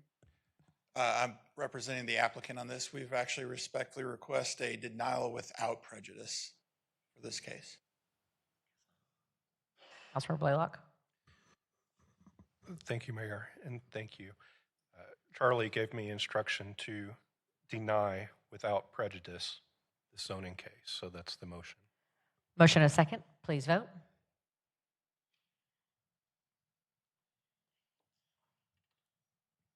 Motion carries.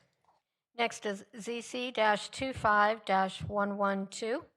Councilmember Martinez, I believe we have no speakers on this item. I'm going to move to approve as amended by the Zoning Commission to A5 single family. Motion and a second, please vote.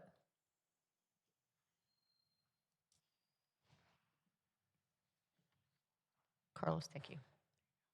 Motion carries. ZC 25117 was continued to October 21st. The next is ZC-25-119. We have one speaker on this item, Councilmember Nettles, Kenneth Helton, only if there's opposition.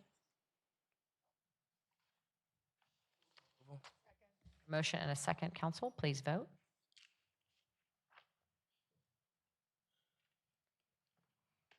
Motion carries. Next is ZC-25-121. Councilmember Crane, okay, motion. Got a motion? Second. Thank you. Please vote.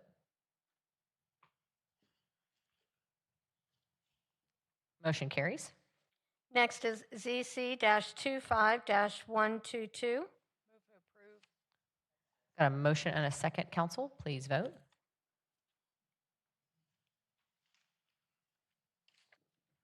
Motion carries.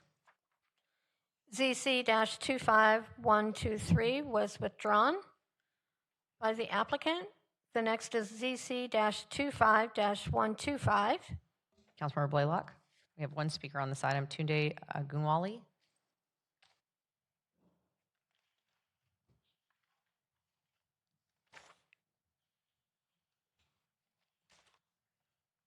I'm Tunde Ogunwale with Prologis. I came here just to, in support of the project, but we talked to District 4 about getting a continuance to provide the community an opportunity to learn a little bit more about the project. Councilmember Blaylock. Thank you for coming today. I appreciate you making the time to get out here. Charlie has asked that I motion for this item to be continued to the October 21st meeting. Second. A motion and a second for continuance. Please vote.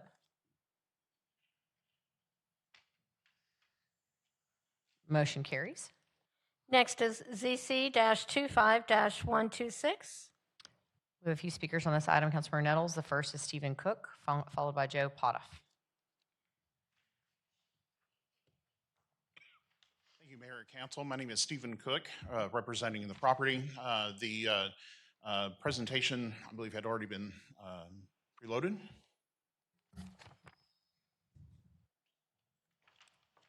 The property that we're looking at is off of McPherson Road, and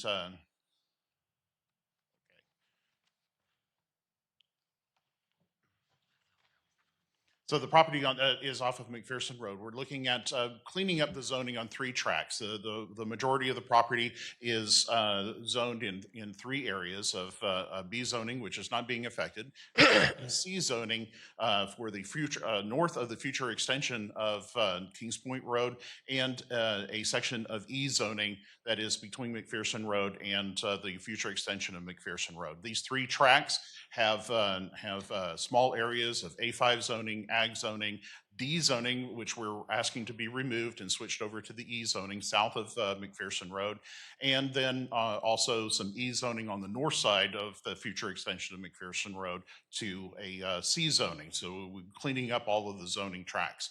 What we would ask for that is that it comes into compliance with the preliminary plat that was approved in May of this year. And we met with Councilmember Nettles in June, and also had spoken with the Kings Point neighborhood and explaining how this would also happen. We would work with have worked with the Parks and Recreation Department to ensure that there is going to be a major section of this that is going to be dedicated for parkland dedication, and also be able to provide some connectivity between the McPherson Park that is in existence and future parks that are an open space dedication within this property, and then also be able to connect trails that are going to be moving northward through the area in compliance with the city's Parks Master Plan. We're excited about this particular case. We are just cleaning up some old zoning that was in place in order to kind of consolidate so there is a known quantity of how the property is going to be developed into the future. We're available for any questions. Thank you. Thank you. Our next speaker is Joe Pata, followed by Danny Tisdale.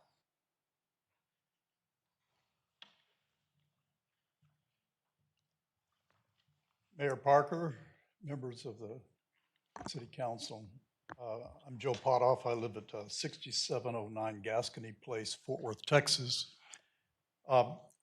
We've had this property for quite some time and worked diligently with the staff for a period of about 1.5 years on getting the open space system worked out. Can we get that put up?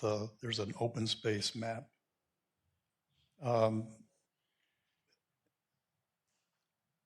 I'm sorry, it's keep going down. Keep going, keep going. There we go, that one.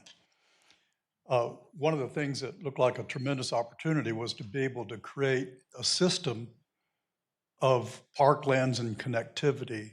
And McPherson Park has just recently been developed. The regional park to the north is underway, thanks to Councilman Nettles' diligent effort. And then the Johnson Park is a community park. There's a high line that connects over up to our proposed open space system, which we are committing on the preliminary plat. We've already worked all of that out with the development department and ran it by the legal department and so on and so forth. So we're really looking forward to getting that done.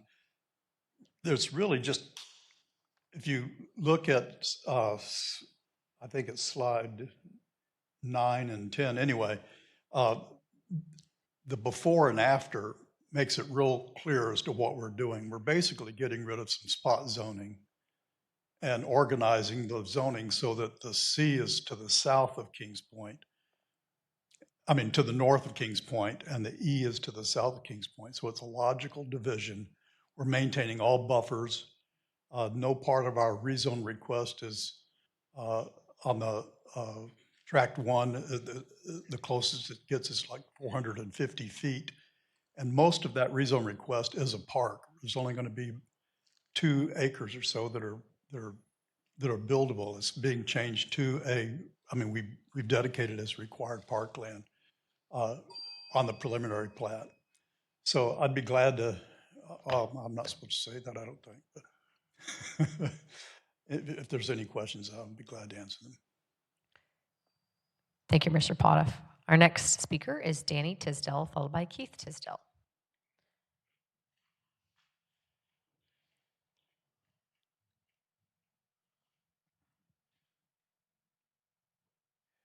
Mayor Parker,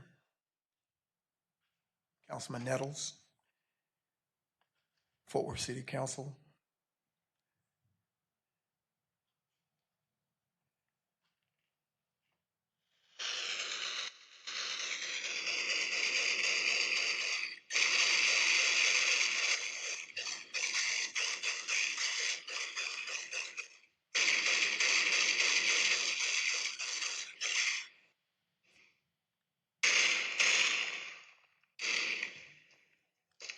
less than 150 feet, I believe, or yards from my back door, that occurred. Rental properties, gang infested.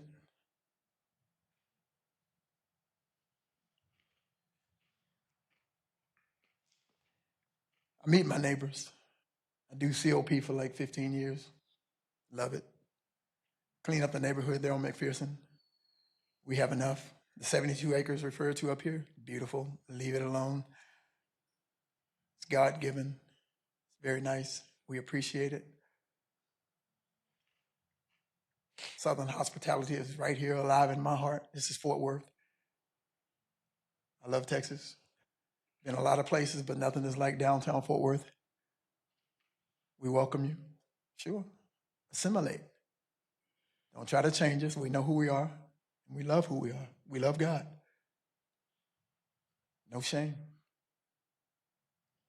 Haven't seen you, Brother Nettles, since inauguration. You either, Sister Parker. Hadn't been down. It's been like 7 years. It's crazy. Time flies. But here we are this evening. In an effort to let the developers know that McPherson Road is jammed. Oak Grove Road south there is beat down. Major. Not potholes, but sinkholes. And it's just, it's a mess. So there's no infrastructure. There's no recreation. You got like 10 neighborhoods, 2, 3 more which are under development. We ran a mobile home park out maybe 6 years ago. It's up now around the corner. Looks good. It looks great.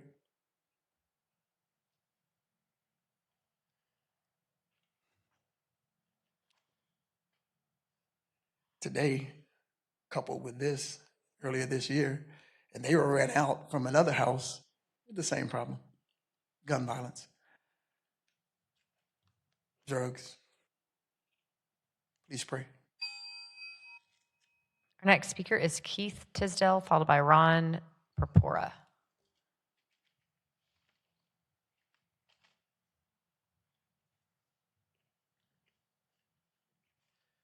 Good evening, Mayor, Madam Mayor, council members. My name is Keith Tisdale. I live in 1141 Trinidad Drive, District 8, Councilman Nettles.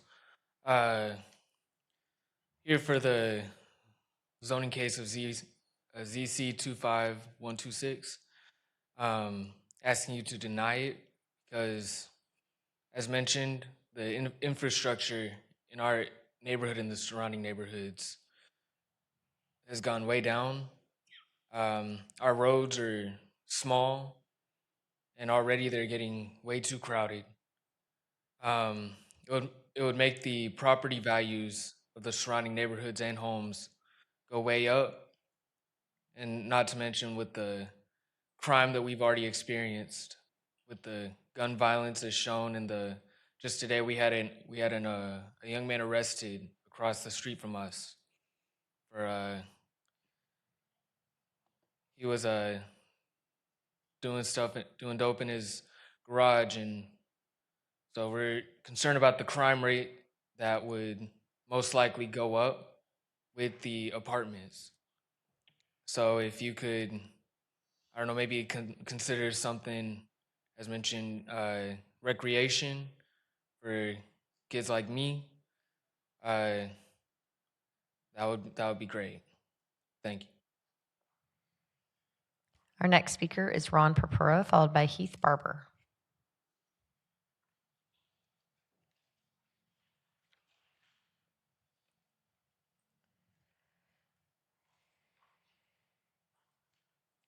Thank you, Madam Mayor and distinguished council members. It's very kind of you to give your time to look into these matters and listen to us.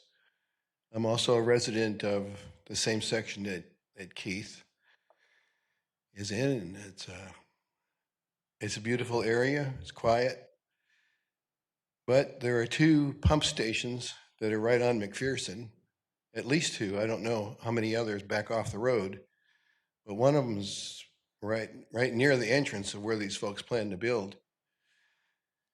And McPherson has taken a terrible beating from the big trucks that come to service. And the roads are very narrow. And I've been sideswiped. And I didn't get knocked off the road, but my neighbor did because the roads are that small. And tore up her truck. She had to have the whole back end replaced. But that's still an agrarian area. There are goats that live right there and sheep and Brahma bull and several other kinds of cattle that live on that road, horses, and sometimes they get out. My wife and I have actually had to get out of the car and rustle them up. It's still an agrarian area. And what we don't need is a bunch of rental apartments or big complexes on a single family dwelling road, narrow and quiet. And our police officers are doing a fantastic job. And I appreciate the marshals here that look after us. They do a great job. And I've been out at 3 a.m. with them trying to make sure we're keeping the peace. And we do video service for our whole section. And it's important to keep the place safe. And I'm very concerned for the safety with the gas, safety with rental properties. I agree with the guys that they need to build properties, and I praise God to have a way to do that.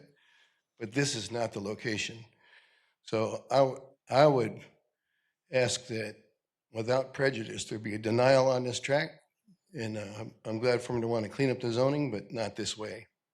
So, and that's where I stand with it. Bless y'all. Thank you. Thank you. Our next speaker is Heath Barber, followed by Natalia Osborne.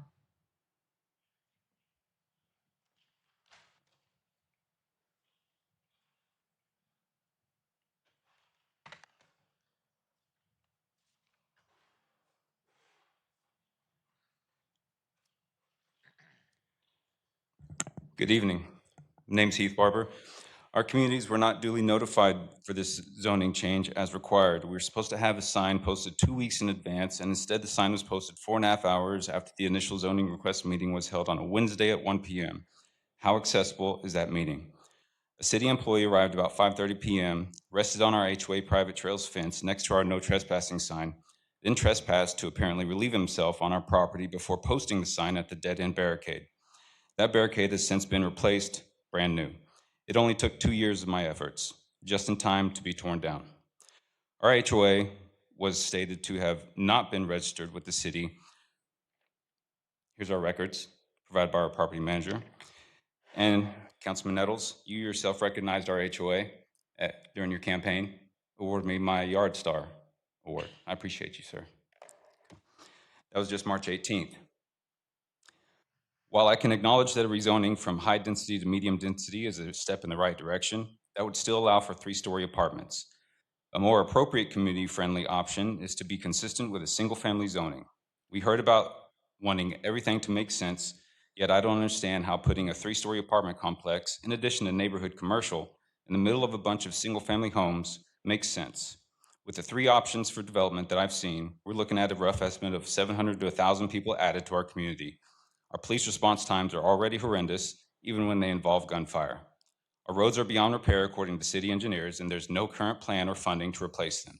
So how would the allowed population increase make our roads any better, especially when commercial trucks are already driving illegally on them, regardless of signs posted?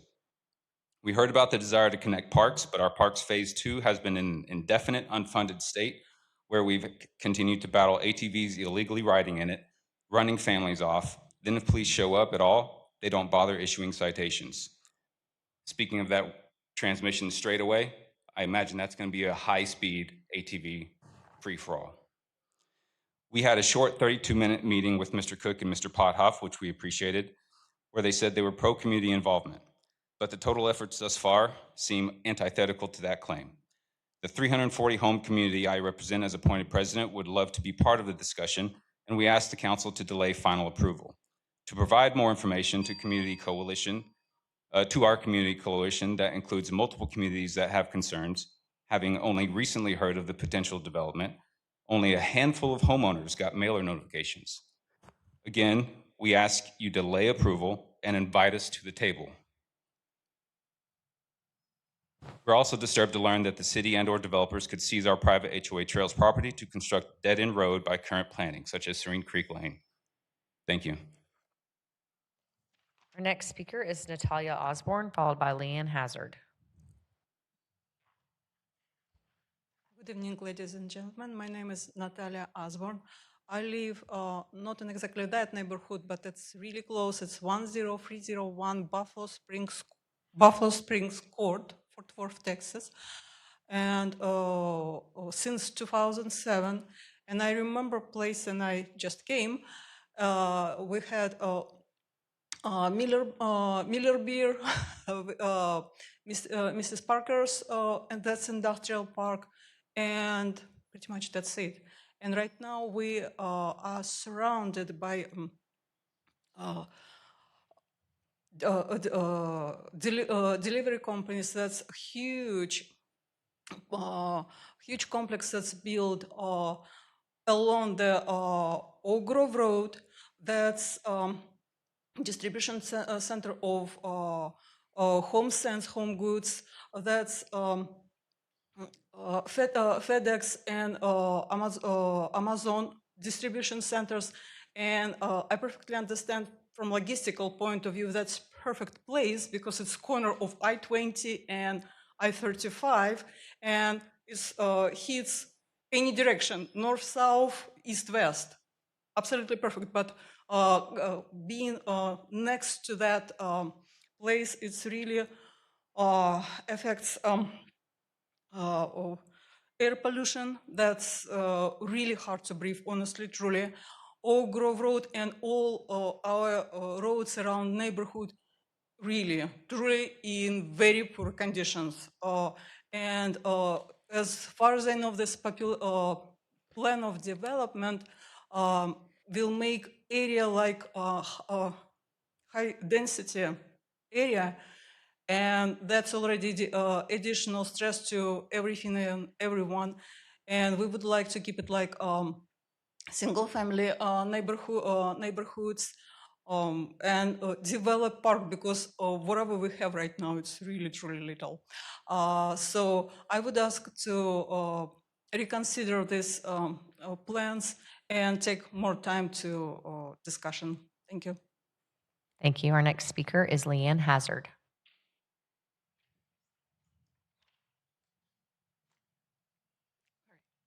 My name is Leanne Hazard, and I live in the Kings Point subdivision. And I'm here tonight asking that this zoning case either be opposed, and if it can't be opposed, to at least postpone voting on the matter. This case has created numerous concerns for residents in not only our neighborhood, but surrounding ones as well, including Mission Ridge, South Oak Grove Estates, Logan Square, and Brook Meadow, to just name a few. Since only approximately 8 to 10 residents in our neighborhood of over 300 homes received the official postcard notice, as Mr. Barber mentioned, most of us were unaware that the case even existed until it was too late. Again, as he stated, zoning change notice signs were not put up at the dead end of Kings Point Boulevard until after the zoning hearing on August 13th had already occurred. This delay in placing signs from the city TPW department didn't give residents the chance to ask their questions or voice their concerns before it had already been approved through zoning. This put us at a disadvantage to reach out to the city and gather information about the case, given the short time frame between the zoning hearing, signs being placed, and this city council meeting tonight. I sent an email to our HOA property management as well as the District 8 office on August 22nd. We didn't hear back from District 8 until September 4th. At this time, we were able to be put in touch with the developer and emailed them on September 5th which is only 11 days ago. They did offer and have a very brief meeting with the Kings Point board members on the evening of September 11th, so 5 days ago. Unfortunately, the meeting did cut off around 30 minutes before all of our questions that got asked were answered, and we have not had enough time to reschedule an additional meeting time to get them all answered. As a note, neighbors in our neighborhood signed 88 petitions to oppose and delay this case, which were turned into District 8's office on September 11th and acknowledged by Ms. Chelsea. I'm also concerned about the impact that putting in all of these apartments, duplexes, cottage, and retail shops is going to have on city resources. More people equals needing more resources, such as fire, police, medical, electric, water, the road department, and trash, to name a few. City resources are already stretched thin, and developing all of this area will put even more of strain on our resources. As an example, our trash and recycling is missed often. I've had to call at least once a month, if not more, because we're getting missed. Adding more development is only going to exacerbate these resource shortages. Road infrastructure has already been mentioned by most people. So given all of these factors, I'm again asking you to oppose or postpone. Councilmember Nettles, that's the conclusion of our speakers on this item. Okay, do we have someone from, I guess, zoning that's here that sent out the notification? Or what department is that? She's coming.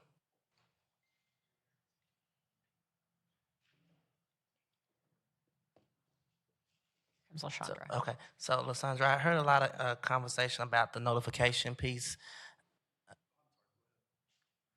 And I want to get clarification.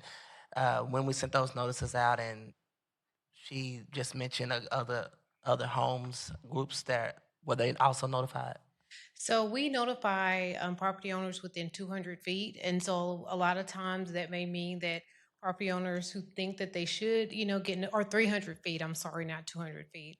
So sometimes that means that property owners, who believe they should have been notified, do not get notified because they're not within that 300 feet. What I can do is make sure if this case, is going to be continued, we can make sure that we get with those property owners to see if they were within that 300-foot buffer, just to clarify. But per our policy, Kings Point was notified in enough time. I'll check that as well. I'll check to see if Kings Point is within our registration, so that they would have been notified if they are on our registration list. I can go check that now if you want to give me 5 minutes. Okay, sure, that'll work. Okay. Are there any other questions before I go check that? No, I think that's the only question. Make sure they were actually notified. And I guess, is the property management here tonight from Kings Point? They're not here. Okay. If you guys can come up for a second. I have a couple of questions. This is the first time this case is coming to. Are you guys opposed to a continuation? Yeah, we're certainly open to a continuation. I wanted to point out a couple of things, if that's okay. Well, let's do this. I want to point out a few things too. And I actually, if you can pull up the, because I want you to talk through what we're going to be looking at. If you can pull up the presentation that they have with the map, with the color maps of. Look at the existing zoning. Keep going. That one right there. Go back. All that zoning is in existence. Right. Okay. So this is the request that you guys are actually asking for to change 3 tracts of land. Is this correct? That's correct, sir. Okay. I want you to talk me through what we're actually changing here. Pardon? Talk me through what we're actually changing here. Well, tract number 1. Tract number 1 is currently zoned A5 and AG. All of the A5 tract is actually is in the area to be dedicated. It's on the preliminary plat as a dedicated park. There's a a neck that comes all the way down to Kings Point. And that, the park also, that the reason that green strip is there is because that's access to the park, and that's dedicated as part of the park. The red strip to the east of it is the 50-foot electric line. So we're asking for that to be changed to C, and that'll be part of all of that area to the north. It's in brown. All of that would be brown. If you can look at there's an after Right. picture too as to what it would look like. And then track 2 is currently zone D, high density, and we're wanting to change that to E. Okay. And then so that all the E zoning will be to the south. Correct. And then track 3? And then track 3 is zoned E, and we're wanting to change that to C. So basically, we're swapping out the tracks 2 and 3. Okay, and if I'm looking at the my Google Maps here, track 2, all of E, is the part that most likely will butt up to the current building of homes, which is Kings Point, neighborhood commercial. So instead of high density, it would be commercial. Which will back We're up also to, looking at providing access to the park. That you'll see a little triangle out there that was Right. put in the. I'm asking you a simple question. You just listen to the question I'm asking. Okay, neighborhood E is going to back up to the current homes that are already built in Kings Point. Is that correct? Yeah, the high density. It's not. High density resident multifamily is D. What's Change it to E. I'm sorry, yeah, I'm having trouble hearing. That's okay. Hearing aid is running out. So, council member, the track 2 is the D. It will be switched to E. Immediately to the east is McPherson Park. It goes all the way on that side of that. North of McPherson Park is the Kings Point Road, and that is where the houses are. So the houses are going to abut up to the utility easement and the parkland dedication that is going to connect the McPherson Park to this park that we're dedicating, and then the rest of that further to the west is the C development that is already in place. Could you bring up? Okay, that's the question. We don't have. Aerial that shows it real well up close. Okay. I'm sorry, I don't know how to switch slides here. Well, what we're going to do, thank you guys, thank you city staff. What we're going to do at this moment, I just wanted to clarify the connectivity to the actual homes that are actually built. We're going to continue this case for 30 days. I'm going to ask city staff if they can let me know who needs to be notified, and my office will work with Kings Point to make sure you guys notify everybody else that you want to be notified to have a meeting. But I will say, when we come to this meeting, let's have an open discussion about they are trying to clean up what is already existing. And I can also tell Kings Point, when we come there has been some construction that's going to happen to that road due to some items we have already approved about a year ago. So there is some development that will be happening and the road will be fixed. So that's my motion at this moment. Thank you, guys.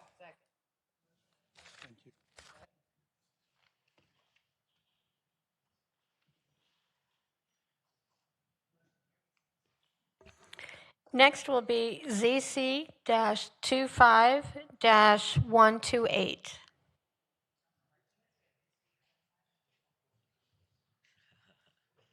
First speaker is Grant Palmer, followed by Leroy Castillo.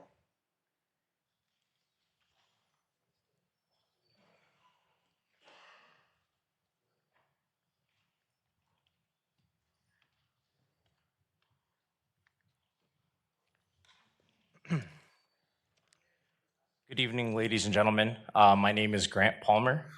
Main Street Terminal is a small business located in Fort Worth.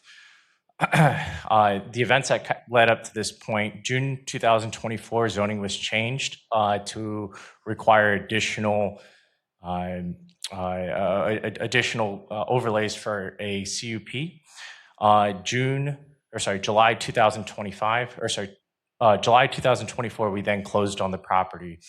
City staff had originally recommended our CUP for approval. City planning has recommended the permit then be denied. Since then, over the last 30 days, we have met with the neighborhood associations, council members, and people from the city staff, chamber, and finally made every attempt possible to gather all the input from the surrounding neighborhoods, including reaching out via email, phone, fax, etc.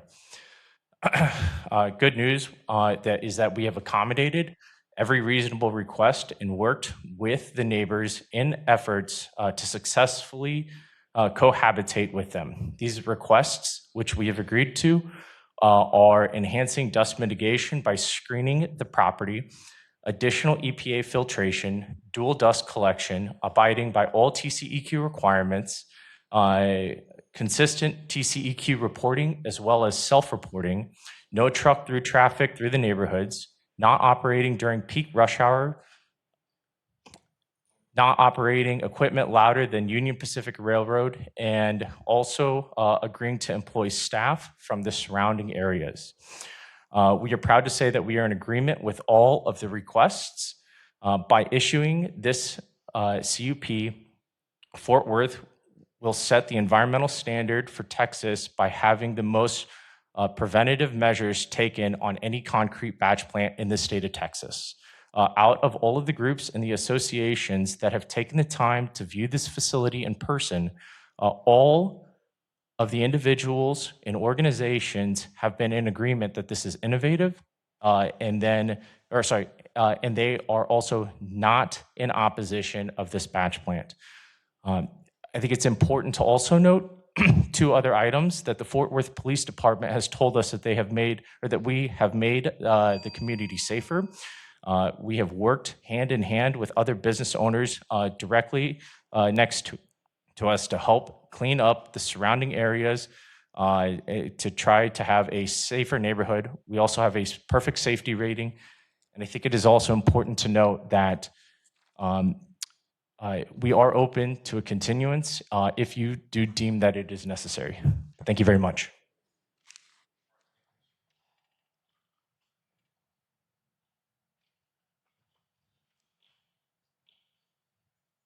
Hello, good evening.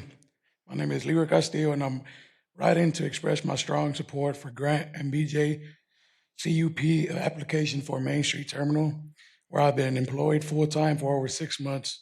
This job has been a true game changer for me and my family, especially after years of bouncing between unstable, low-paying positions that barely keep the bills paid. Here, the wages are competitive and reliable, enabling me to provide confidently for my household and finally feel some financial stability. While the work isn't easy, it is rewarding. What makes this opportunity even more special is the outstanding work culture. I feel safe and respected every day on the job, and the leadership team generally values our input.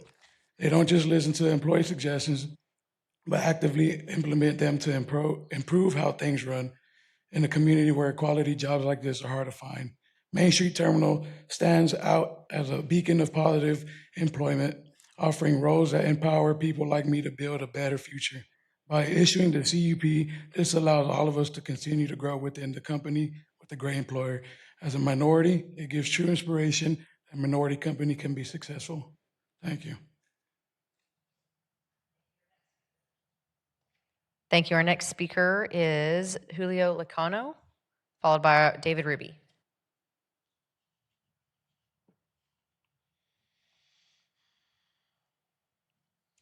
Good evening. My name is Julio Lacano. I'm reaching out as an employee on Main Street Terminal to wholeheartedly endorse approval to conditional use permit, also known as CUP, for Grant and BJ's venture in the days before they bought the abandoned silos. The site was notorious for attracting homeless individuals, gang-related troubles, excessive graffiti, and acts of violence that spilled over into surrounding neighborhoods. I am proud to say that I am part of the transformation and turn blighted spot into a safe haven that protects and uplifts families, including my own.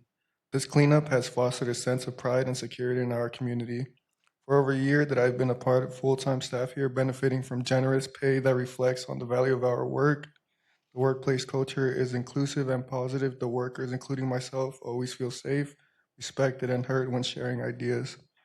Issuing the CUP is an essential to sustain these benefits and allow us to all grow.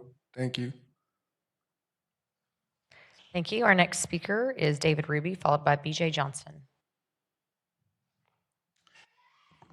Good evening. My name is David Ruby. I'm here today to express the support for the CUP application at the Main Street Terminal.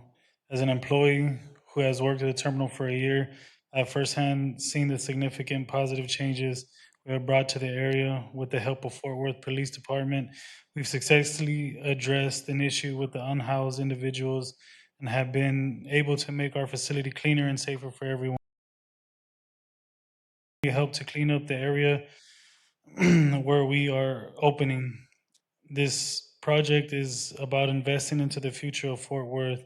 Approving this application will allow us to create more jobs and continue to contribute to the economic growth of our community. On a personal note, I can say that this company has been a great place to work for. We are treated with respect, support emotionally, and provided with stable and fair wages. I'm excited about the future that holds us and the residents of Fort Worth. Thank you. Thank you. Our next speaker is BJ Johnson, followed by Rajak Badamusi. Good evening, Mayor, Councilwoman Martinez. If you could go to the second slide for me. I'd like to just go through the presentation shortly, real quick for you guys. As you see, outlined in blue is the property where we stand in regards to our zoning. We are surrounded by medium and heavy zoning. So we're just trying to stay consistent with what's in the area. If you go to the next slide, please. Why Bash Plain and why here? This property was dilapidated for the last 3.5 years or so. As some of our employees have mentioned that there was a lot of homelessness and some crime. So we've worked with the city of Fort Worth and the Fort Worth Police Department to try to clean that area up. We continue to look forward to cleaning that area up. We want to be a benefit and a friend to the neighborhood. So we're just constantly trying to make sure that we're on the right side of this argument with our neighbors. And this particular location is central in the city of Fort Worth. As you know, the majority of batch plants are not enclosed, they are outside. And what we're proposing here is to put a batch plant inside of a silo. If you go to the next slide for me. This is just a map showing some of the surrounding properties. I know the young lady earlier said that, they only notify people 300 feet away from the property, but we wanted to just show, the distance that we are from some of the surrounding properties and schools. Next slide, please. This is a picture of a batch plant that is enclosed. Lydell Industries is our manufacturer for our batch plants. They will be the company that will put up this batch plant. So we wanted to show a depiction of what that would actually look like with an enclosed batch plant. Next slide, please. That's just a closer picture so you can see that more thoroughly. Next slide.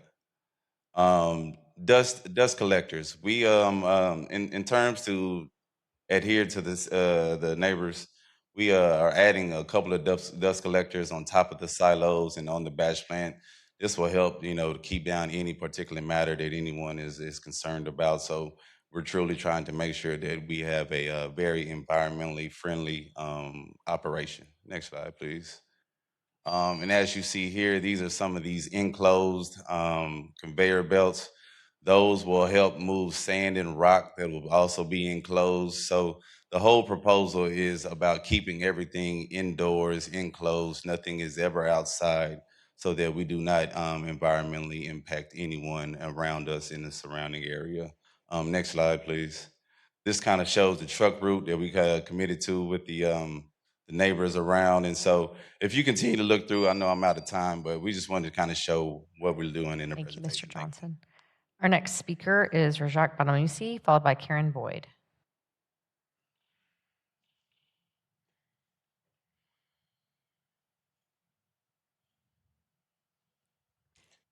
Good evening, Madam Mayor, Council. My name is Dr. Razak Badamosi. I'm the Chief Quality Officer for JPS Health Network.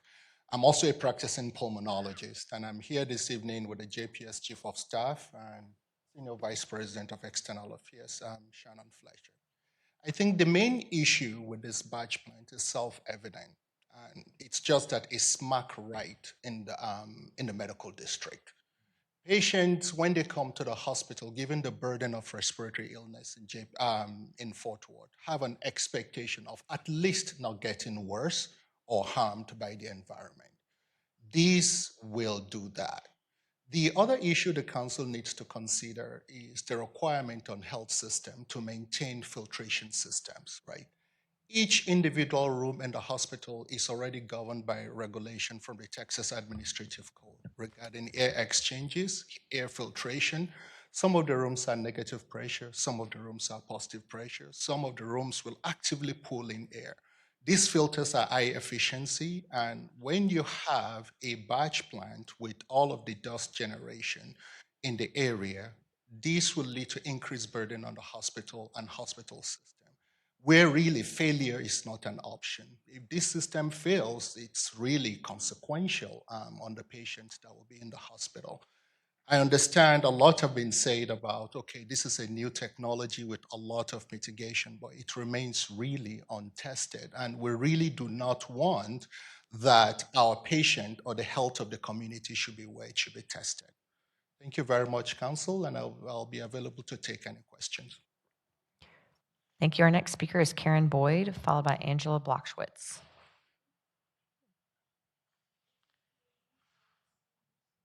Is Karen Boyd here? No. Angela Blockschwitz, followed by Ricardo Avidia.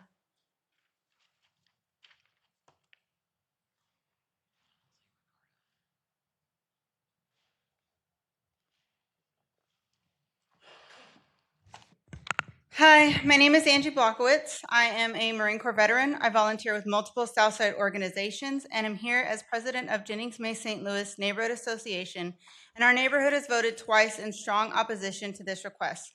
The wording of the proposed permit is not just inadequate, it is dangerous, offering only the illusion of protection without enforceable safeguards.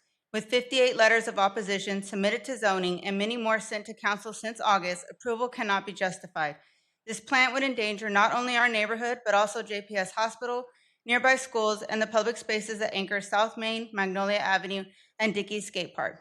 While the concept may sound innovative, and while Grant Palmer did reach out and meet with us twice in the past few weeks, no credible research has been presented showing this model is safe in a dense residential and medical district like ours, and we, among others, have not offered support. Without evidence, we can only look to comparable data from traditional concrete batch plants. A systematic review of batch emissions in general populations found significant increases in respiratory illness, lung function decline, and cancer among those living nearby. The City of Dallas has denied permits and expressed concerns about the health impacts of these plants, noting that residents report respiratory issues such as coughing, asthma, and the need for medication or oxygen devices due to particulate matter emissions. These are not the same machines, but in the absence of any research, these statistics are our only guide, and they clearly show the risk of placing such facilities in the neighborhoods. Innovation without evidence is not progress, it is a risk, an unacceptable risk and burden no neighborhood in Fort Worth should bear. Mayor Parker denied similar requests in 2024 for being too close to residents. This case is no different and is even closer to vulnerable neighbors. JMSL cannot, in good faith, support this CUP as written. Our community has invested years revitalizing this area. A cement batch plant not only endangers our neighborhood, it threatens all the work being done across the South Side and near South Side to rejuvenate this end of town. Introducing this additional industrial activity risks undoing progress and risk quality of life for the residents who have worked hard to transform this community despite the cleanup the company has achieved. We stand firmly opposed, and the only responsible action is to deny this request with prejudice. If council cannot deny this request with prejudice, then at the very least, a continuance should be considered. Grant Palmer has stated he is willing to work on research data with affected parties, safeguards, and proper language for resubmission. But please understand that there is no way to prove this facility is safe without running it for months or even years, still making us the collateral damage in someone else's industrial trial.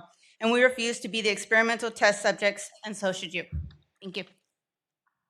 Our next speaker is Ricardo Avidia, followed by Jess Price.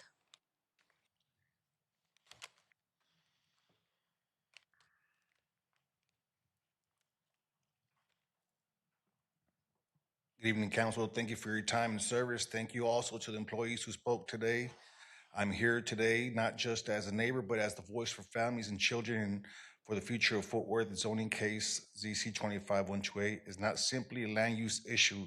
It's a test of whether the city stands by its values of responsible development, health, and safety for all residents, not just those with the deepest pockets. This site is already zoned industrial, and they already are in operation making money. Yet the developer wants a change that increases impact, pollution, and risk directly across from a hospital, near homes, schools, and community centers. Allen Street is a single lane road in each direction in front of JPS Hospital emergency entrance. Traffic already bottlenecks. Adding industrial truck flow here isn't just unwise, it's dangerous. JPS has testified respiratory illness is the #1 reason for people to visit the ER. JPS is also in 76104 zip code, which is the zip code with the lowest life expectancy in Texas. This proposal makes that worse. Councilwoman Beck mentioned new JPS facility earlier this evening. It too will be affected by this decision. The developer says trucks won't use residential streets. That's not a binding restriction. Drivers go where GPS leads. Already 18-wheelers cut through our residential neighborhoods, ignoring truck restrictions. In 2022, in Echo Heights, a facility like this across from an elementary school was denied with prejudice. In 2024, Mayor Parker herself rejected a similar proposal, citing the same issues we're raising today. In 2016, a concrete recycling plant was shut down 9-0, and in 2025, the community stood up and stopped a batch plant near Lake Worth High School. These weren't anti-development moments. They were pro-community, pro-safety, and pro-Fort Worth moments. This should be no different. And while the developer says they want to protect the neighborhood, I do have photos, unfortunately, that were not able to be submitted. However, a barbed wire fence is not a buffer. They're nice gestures, but not substantial. Let's be honest, if this isn't possible, it's about the right. Excuse me for misreading there. You wouldn't want to build a smokestack next to a needle intensive care unit, so why allow a concrete facility across from a trauma center? This deal creates no value for residents. It's a bad offer with high cost and low benefit. So today, choose courage, choose consistency, choose people. Let's deny 25128 with prejudice, because that's how Fort Worth protects what matters most. Thank you. Our next speaker is Jess Price, followed by Rosemary Galindano.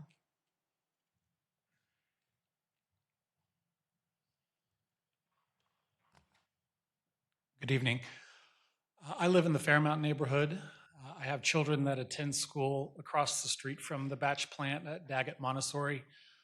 My kindergartner has one functioning kidney, and the crystalline silica and the dust in a batch plant and the transport of materials to and from a batch plant could prove deadly to someone like him. I would hate to take my kids from that school. We really love Daggett Montessori. We really love our neighborhood. Unlike some others, we have the luxury, if we wanted to move from the near south side, we could, but I know there are a lot of people who aren't here tonight that don't have that luxury. And so on behalf of those who weren't here to speak for the health of their loved ones, I would encourage you to vote in opposition to this. Thank you. Next speaker is Rosemary Galindano, followed by Esmeralda Zuniga.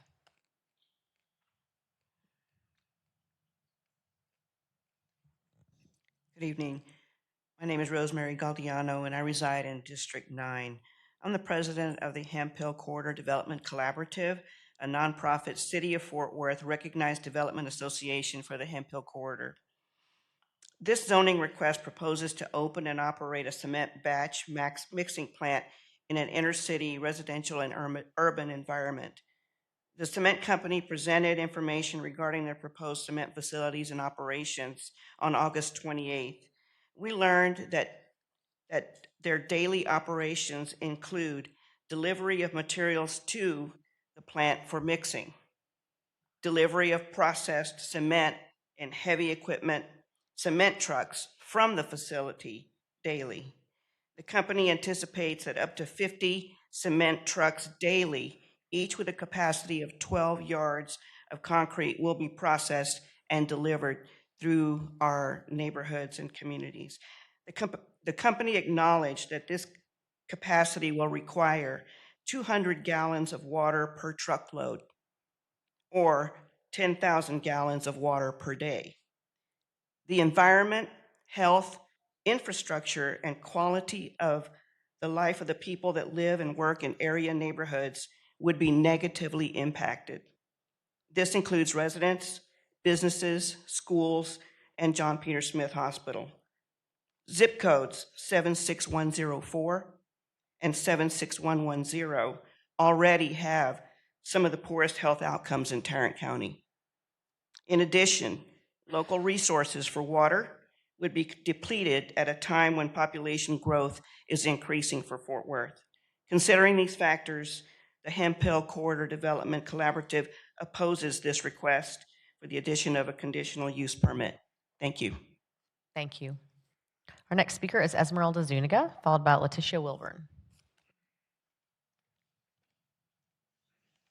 Good evening, Mayor and Council. Thank you for the time. My name is Esmeralda Zuniga, and I am with Downwinders at Risk, or DAR, and we are supporting Jennings May St. Louis Park Neighborhood Association in their opposition to this CUP and that it be denied with prejudice. So while many things bother me about building a batch plant in a community, I do have to commend the developers for taking this approach. The thing is that, with that being said, there is no evidence, which means this community and the hospital across the street are guinea pigs. And we can't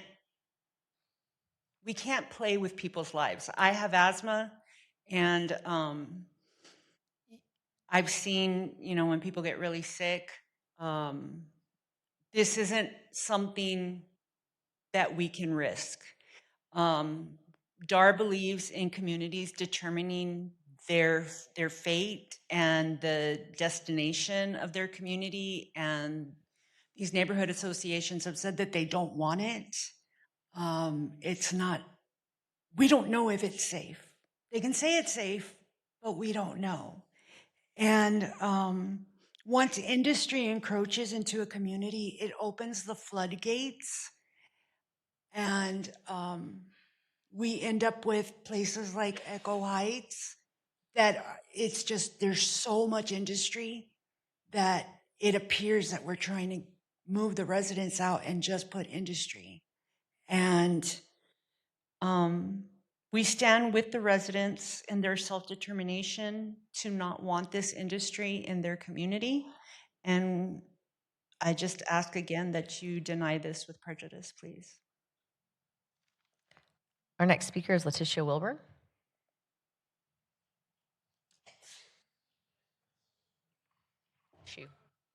Hi again. I'm here representing Echo Heights Stop 6 Environmental Coalition and Fort Worth Environmental Coalition of Communities, and we stand with the communities and asking for a denial with prejudice. I pass this area all the time, and when I pass this area, I see sick people walking around outside the hospital. I see families at the hospital who are visiting loved ones. I see ambulances coming and going.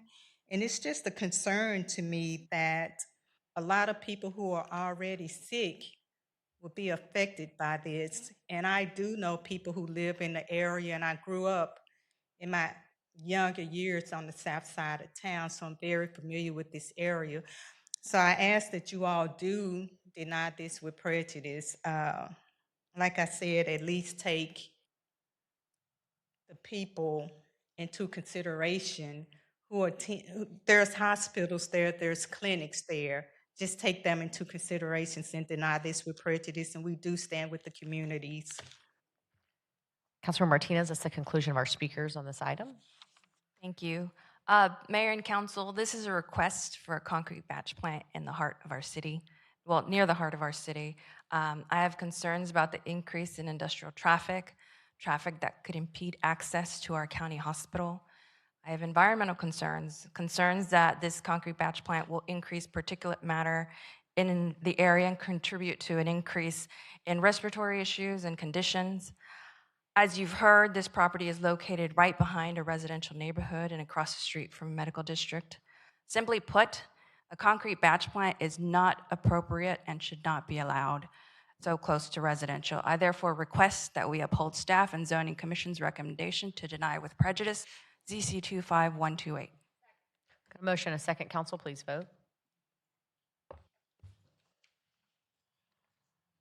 Motion carries. Next is MNC 25-0885. Motion, a second, please vote.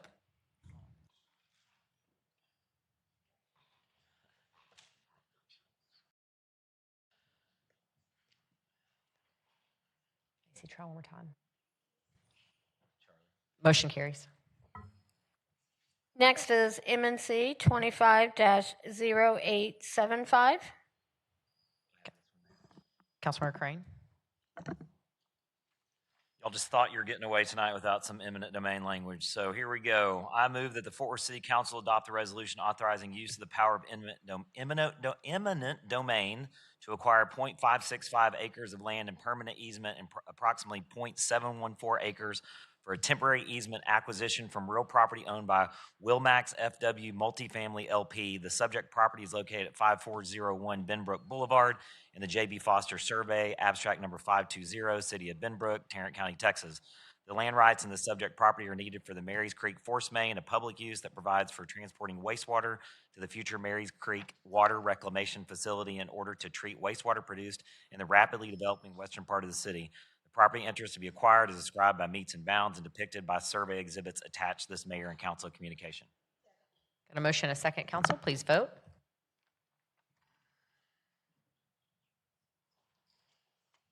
Motion carries.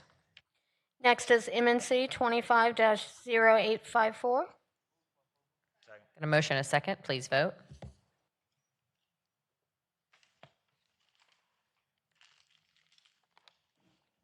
Try one more time, Michael. Thank you. Motion carries. Mayor, that concludes all of the action items. Thank you, and meeting is adjourned.